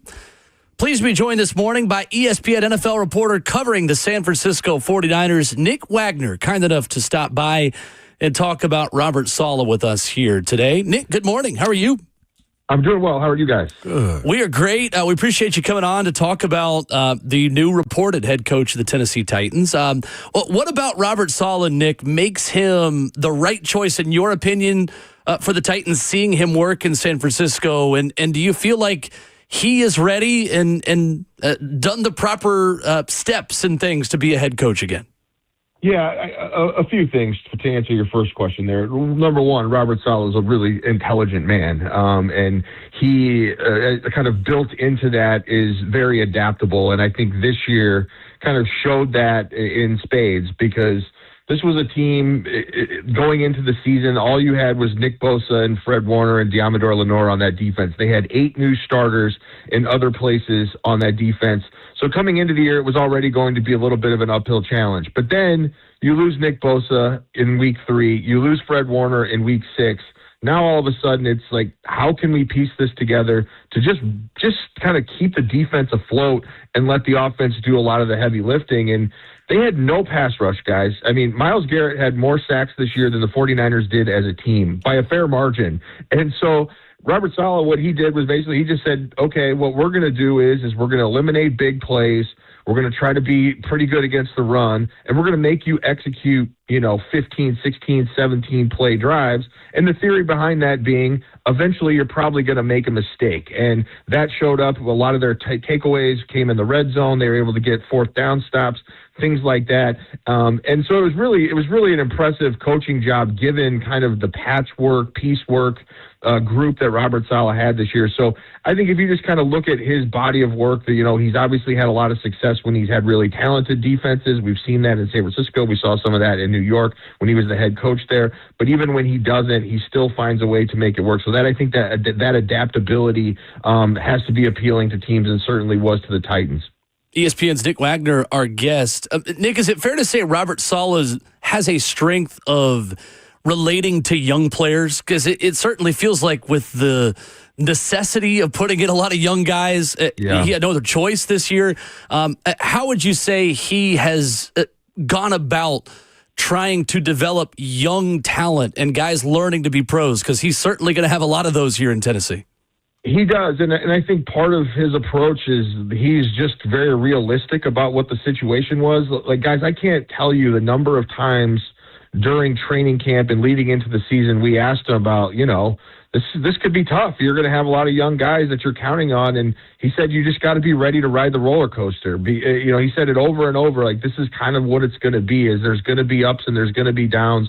You hope that as you get toward the end of the season, those guys are ascending, like they don't hit that rookie wall, or if they do, they're able to kind of break through it.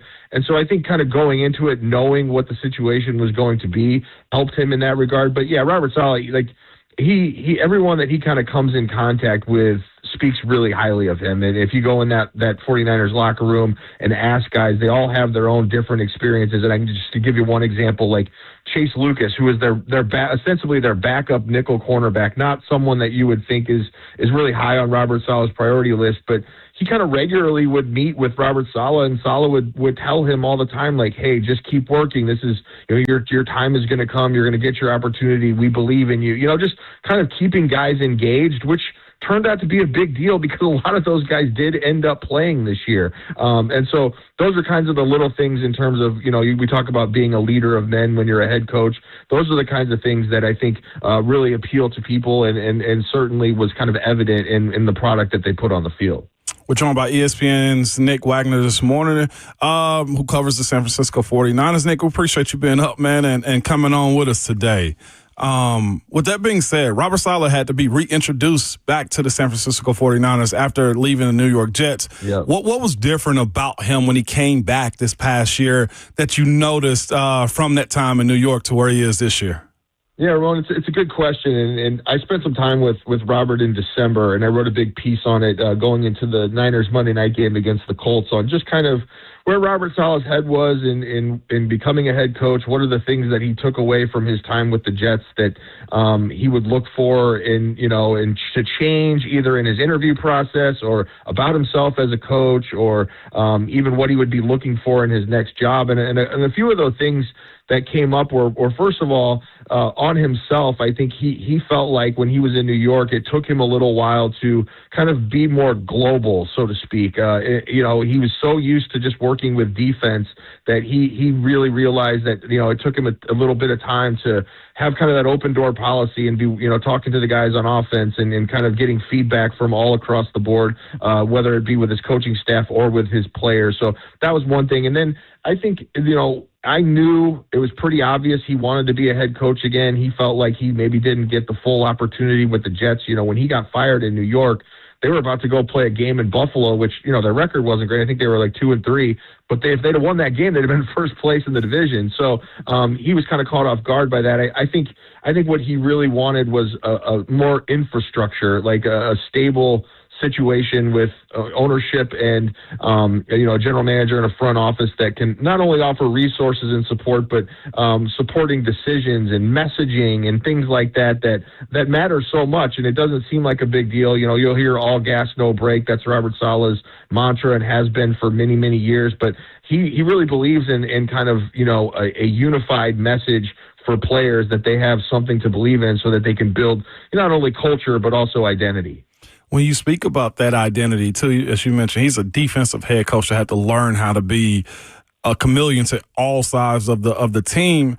With that being said, what's going to fit, you think, best for him? Will it be in a Kyle Shanahan style of offense for him because of Cam Ward, or can he be a chameleon to almost anybody that walks on the other side of the ball, considering the different types of coaches he's somewhat dealt with in this league?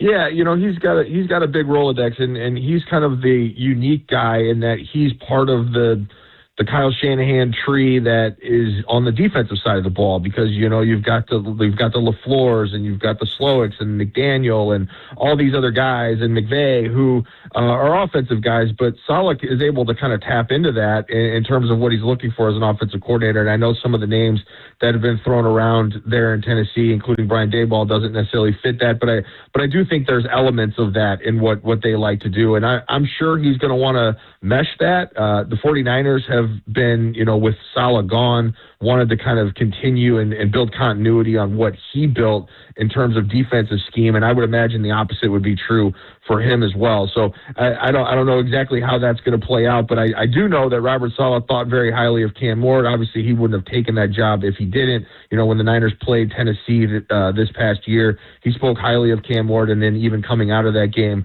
I think he felt like there was a lot to work with there. So he certainly feels like that's a good situation, because we all know what he went through in New York in terms of the quarterback situation. So if he didn't feel good about what he has there, I don't think he would have taken that job. Nick Wagner covers the San Francisco 49ers for ESPN and joins us this morning on Ramon and Will. Nick, I love the piece you wrote in December, and to be honest with you, we read that and talked about it at the time as the search was going on, and it's one of the pieces of literature that I read that kind of got me on the Robert Saleh train personally. And the thing that stood out to me most is how players on offense spoke about Robert Saleh. And George Kittle, I know, was quoted repeatedly saying it was the best addition the 49ers made this offseason.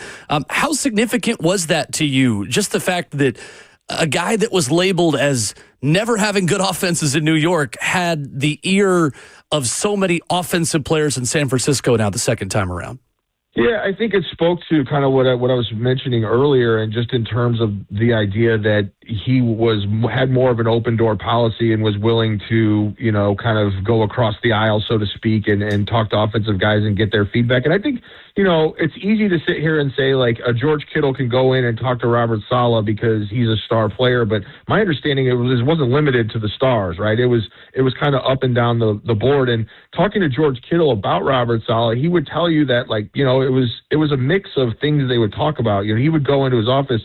Kittle was talking about how Robert Saleh likes to bake cookies or something like that. And he was like, sometimes we would just go in and have cookies and just kind of chat about whatever.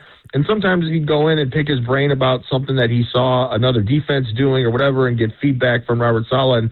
And that also went both ways. Like George Kittle could kind of give some insight into things offensively that he was doing or that Robert Saleh might be seeing from an upcoming opponent, particularly an opponent like, say, the Rams that ran the same scheme as the 49ers. And so there was kind of that give and take. But I think it speaks mostly to just kind of that, global vision that you have to have as a head coach, because it can be so hard when you coach on one side of the ball for so long to kind of expand that vision out to, you got to make sure that you're taking care of all your players and that you're developing relationships with all of them, because as Robert Saleh could tell you, as well as anyone, Kyle Shanahan too, given all the injuries and things they've had here, eventually you're going to need everybody on that 53. And if you have those guys believing not only in you, but believing in themselves, it gives you a much better chance to have success. Nick, I know in scheme, Robert Saleh is technically a 4-3 defensive coach. It feels like in today's NFL, everyone's a nickel so much. Maybe that doesn't matter as much as it used to. The shift the Titans might have to make from a 3-4 to a 4-3. In watching this defense the way that you have, is that a fair way to characterize it? Is it a 4-3? Are they in nickel more? How adaptable do you think Robert Saleh will have to be, maybe for a Titans defense now that has been running a very different system? Yeah, I think adaptability is one of the things he does best. So I don't think Robert Saleh, it's funny, guys, because Robert Saleh, when he came here, he was the first time he was a first-time defensive coordinator, and the whole thing was they wanted to run a similar a variant of what the Pete Carroll defense was in Seattle during the Legion of Boom era, and even a little bit after that. And Robert Saleh had been in Seattle, so he had experience running that. As you guys probably know, that's a lot of, we're only rushing 4, we're going to play cover 3 on the back end, and, we're just going to take our chances with the front 4. And as the seasons have gone on and the years have wound on, Robert Saleh has really expanded beyond that. This year was a lot more quarters coverage. Again, some of that just trying to limit big plays and mixing things up based on the personnel they had, because he couldn't generate much of a pass rush. But I think Robert Saleh is way more adaptable than people think. And he's talked kind of openly in the past about how one of his things is he always wants to be a year ahead of offenses, because everything is constantly evolving. Sometimes things are coming back into vogue that weren't at some point, that had gone away, and then they come back. And so he's always trying to kind of stay on that cutting edge. And I think that's another benefit of him being, part of that quote unquote Shanahan tree, because those are the guys who are on the cutting edge of offense. And so the fact that he was here gives him a little bit of a leg up, because he kind of sees where the offenses are going around the league as teams kind of copycat each other, based on what the Kyle Shanahans and the Sean McVays are doing as well. We're joined by ESPN's Nick Wagner talking about Robert Saleh. With that being said, too, wins and losses aside, Nick, what can his fan base and just, I guess, media expect from a guy like Robert Saleh, too? Because some coaches are mum, so play it up a good bit. And, where is he publicly as far as him being a head coach and personality type for this city? Yeah, I love dealing with Robert Saleh. I'm not afraid to say that. Like, it just even just from where he came when he got here in 2017, guys, and let's be clear, like his first couple of years here were rough. Like the 49ers were in a full-fledged rebuild. They were down to the studs, starting over type of situation when Robert Saleh got here. 2 years in, people were calling for his job, and he was a first-time coordinator. People thought he was in over his head. Frankly, he just didn't have the horses on defense. He didn't have the talent that he needed to have success. And then when they got Nick Bosa in 2019, they went and traded for Dee Ford. They signed Quan Alexander. Richard Sherman was another year removed from his Achilles injury. All of a sudden, that 2019 defense was really the focal point of a Super Bowl run. They were as good a defense as there was in the league. And so Saleh, along with that, kind of once he got his bearings and got his feet under him and had success, became more open, as you would expect. He's very honest. He doesn't love talking about scheme. I will tell you guys that, like, specific scheme questions, he'll sometimes say, that's scheme, I'm not going to give you much. So just a fair warning on that. But otherwise, he's very thoughtful. He's got a good personality, and he's a genuinely nice man, in addition to, the intelligence and all the other intangibles that he brings as well. Now, he had a little post-game skirmish disagreement with a guy that coaches. We love this. Yeah, I got to go there, Nick. You know, it's my old player side coming up, man. This Liam Cohen situation, does he have to have team security around him? Will he be spiteful if he's up and he can pile on? What's his mindset with this type of stuff with coaches, you know, running, shaking hands, and not acknowledging each other? Yeah, that whole situation was an odd one, guys. I've covered some weird things, and I'm covering weird things now with discussions of electrical substations and things of that nature. But but in that situation, you know, Robert Saleh had said during that week that Liam Cohen and his staff do a good job of legally stealing signs. But the fact that he used the phrase stealing signals did not go over well in Jacksonville, which is fair. Kyle Shanahan kind of tried to put the fire out the next day and saying that's not what he meant. He was just trying to say, like, they're really good at kind of picking up on tells and things like that, which is what Robert Saleh meant. But they go into that game. Of course, what Kyle Shanahan said the next day, the damage control didn't work. After the game, Jacksonville comes in and wins in week 4 as the Niners' first loss of the season. After that game, you know, Cohen and Saleh kind of come close to each other. Saleh says that he was trying to, you know, go and make it clear, like, hey, I wasn't trying to take a shot, whatever. Cohen, you know, he was still, you know, fired up about whatever Robert Saleh said. There was an exchange. Cohen, of course, his part of that was saying his piece as he was walking away and surrounded by some players. Robert Saleh did not take kindly to that. So the less gentle side of Robert Saleh came out in that situation. But you guys know, Ramon, I don't have to tell you especially, you get in these competitive situations like that. Sometimes things can take off. But certainly, just from afar here, I will be watching and keep an eye on Robert Saleh whenever the Jaguars and the Titans meet, because that does at least add one fun element. And, you know, that stuff is fun. And, you know, I think the Ben Johnson and Packers stuff is fun to watch from afar too, right? So maybe that'll add a little fire to a potential rivalry there. I love it. Nick Wagner has been our guest covering the San Francisco 49ers for ESPN. Nick, great insight. We really, really appreciate it this morning. Thanks so much. Appreciate it, Nick. You got it, guys. Take care. Yes, sir. Nick Wagner with us here this morning talking Titans, Robert Saleh, and beef with Liam Cohen. He made the Christmas card list. Liam Cohen. Really, really good stuff. A couple of things I want to react to that Nick told us. One thing specifically I really liked that Nick Wagner just told us about Robert Saleh. We'll dive into that next.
Ramona will wrapping up the show on this Thursday morning. Coming up tomorrow, a normal Friday lineup. We say normal, though. That's a great thing on this program. Brent Hubbs at 7:20, Ron Slay at 9:20. I think the Robert Saleh hire is probably going to be announced soon. I mean, I know we've got some calls about that. People asking, from what I understand, I think we would know if there was any kind of holdup, and I would think so, too. I've heard silence, so I don't think there's anything to be concerned about. I would guess it's probably the next couple days. I don't know. I have no clue, but I wouldn't say there's any reason to be concerned. I don't think so either. I think it's done. It's the same. Well, let's think for a second, people. Everybody's asking for the announcement. How long did the Giants take on John Harbaugh? It was like a week and a day or so. So this just happened on what, Sunday night or Monday night. Let's be cool is what I would say about this situation. Powder dry. Yeah, because I ain't got time to explain to y'all. Like, look, when are they going to announce? They're going to announce it. Yeah, all right. I don't think it's done. going to fall apart at this point. No, I would agree.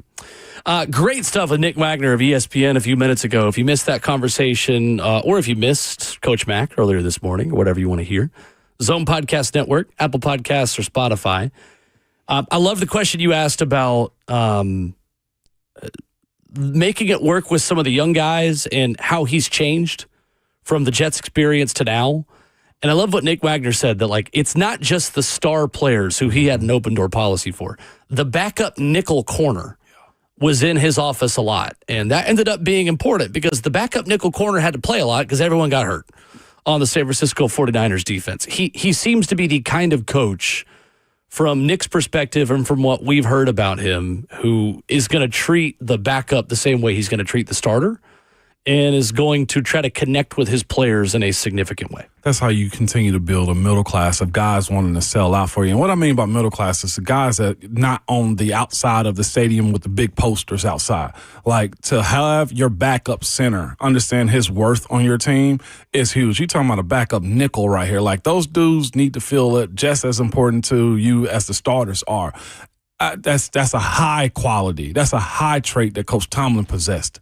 He'd have backups thinking they starters, feeding them gunpowder on scout team, like, we need you and all this type of stuff. It sucked for the starters because those guys are fresher because they weren't playing on the weekends. But, Will, here's the thing about it. When those dudes got their numbers called in the games, you didn't worry about them because they knew what their roles were and the expectation, because their main coach or the offensive or defensive coordinator made them feel important. I think that to me is more of a CEO type right there, understanding the task at hand that everybody's pulling in the right direction. Diana Rossini tweeting this morning that former Giants head coach Brian Daboll will meet with owner Terry Pagula, Brandon Beane, and other key Buffalo Bills decision makers today. The 50-year-old's top choice, Diana says, is to become Buffalo's next head coach. Today he gets a shot at an in-person interview. I just hope he don't go in there looking like he begging. Like, don't go in there begging and then they go, don't be the nice guy. Like, if that's the case. Because, again, I think it's very crucial that Saleh gets a strong guy, and Daboll seems to be his first pick. I wonder what Cam feels about that. When do you have to have an answer from Brian Daboll before you move on to plan B? Sunday sounds good. Like, after this interview, this is in person. I think Buffalo wants to get jump-started on this as fast as possible, too, but I know that's a long list of guys that want that job. Going into next week, you at least got to have a strong feel that, do you need to pivot as a front office from Brian Daboll, or is he ultimately going to be your guy? I think it can just settle the entire staff when it comes down to that part, too. Go ahead. No, I was just thinking Sunday, for whatever reason, is resonating to me. Okay. I think if you gave me Brian Daboll and Cliff Kingsbury, or every other option, are you betting on the OC being one of those two, or are you taking the field? I would take those two. I think so, too. That is the hunch that I have, that head coaching experience still matters here. Being the head coach of the offense matters. Proven quarterback developers, it matters. I think Cliff Kingsbury would be awesome. Honestly, he may be my choice above Daboll because of the way I think he could cater a scheme to Cam Ward that would fit him really well. Yep. And the same way that he did with tempo and college-type concepts that are becoming more pro-style concepts the more that quarterbacks raised in those systems feel comfortable in them. He's the guy to introduce the world to Patrick. In a lot of ways, yeah. I mean, to be quite honest with you. Tommy Tuberville claims that he recruited him. Recruited who, Patrick? Yeah. Tommy can go sit down somewhere. How about that? Ain't no saying, hey, you can't come back and get credit when nobody knew that you did these things. Beat it, bub. Nobody asked.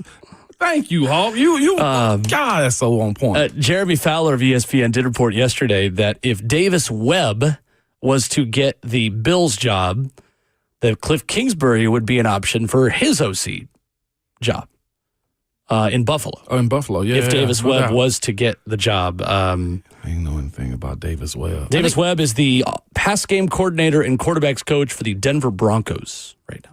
I think a team former like Bills that backup quarterback can take a chance on a guy like Davis Webb because they have experience there already. Well, you just have such a high floor with who your quarterback is. Yeah. I don't think you can take that risk here with a young-ish guy. Correct. You know, that's my point. Yeah. Agreed. Didn't see that being the case there, but good on them. What are you going to say, Justin? I think Dayball is a shoe-in for the Bills. I think he gets it. Really? You think? I do. Oh, well. The comfortability. You're stronger about that than I am. Yeah. I do think it's a challenge to admit that the Sean McDermott regime didn't work, but here comes Sean McDermott's best offensive coordinator. And in a lot of ways, it's status quo. Maybe that's what they want. Again, I can't get in the mind of Terry Pagula, the owner, but that's challenging, I think, to sell to your fan base. I had somebody before we close the show ask the question, why is nobody interviewing Kingsbury? I think because most people are viewing him as an OC type, not an HC type at this point. He has been interviewed, though. He has been interviewed for a head coaching job? Mm-hmm. I thought it was mostly Baltimore. OC. Baltimore. Mm-hmm. Okay. That makes sense. Yep, Baltimore, and I think there were others. Oh, I mean, he was obviously requested by the Titans, but yeah, he got an interview in Baltimore. Mm-hmm. Interesting. Back at it tomorrow morning. Friday will be loaded as always. Appreciate you. Hit the podcast feed if you missed any of the discussions this morning. We'll talk to you bright and early tomorrow. And go hit them grocery stores, Will. On my way. But remember, your Twitter fingers and your mic is always hot.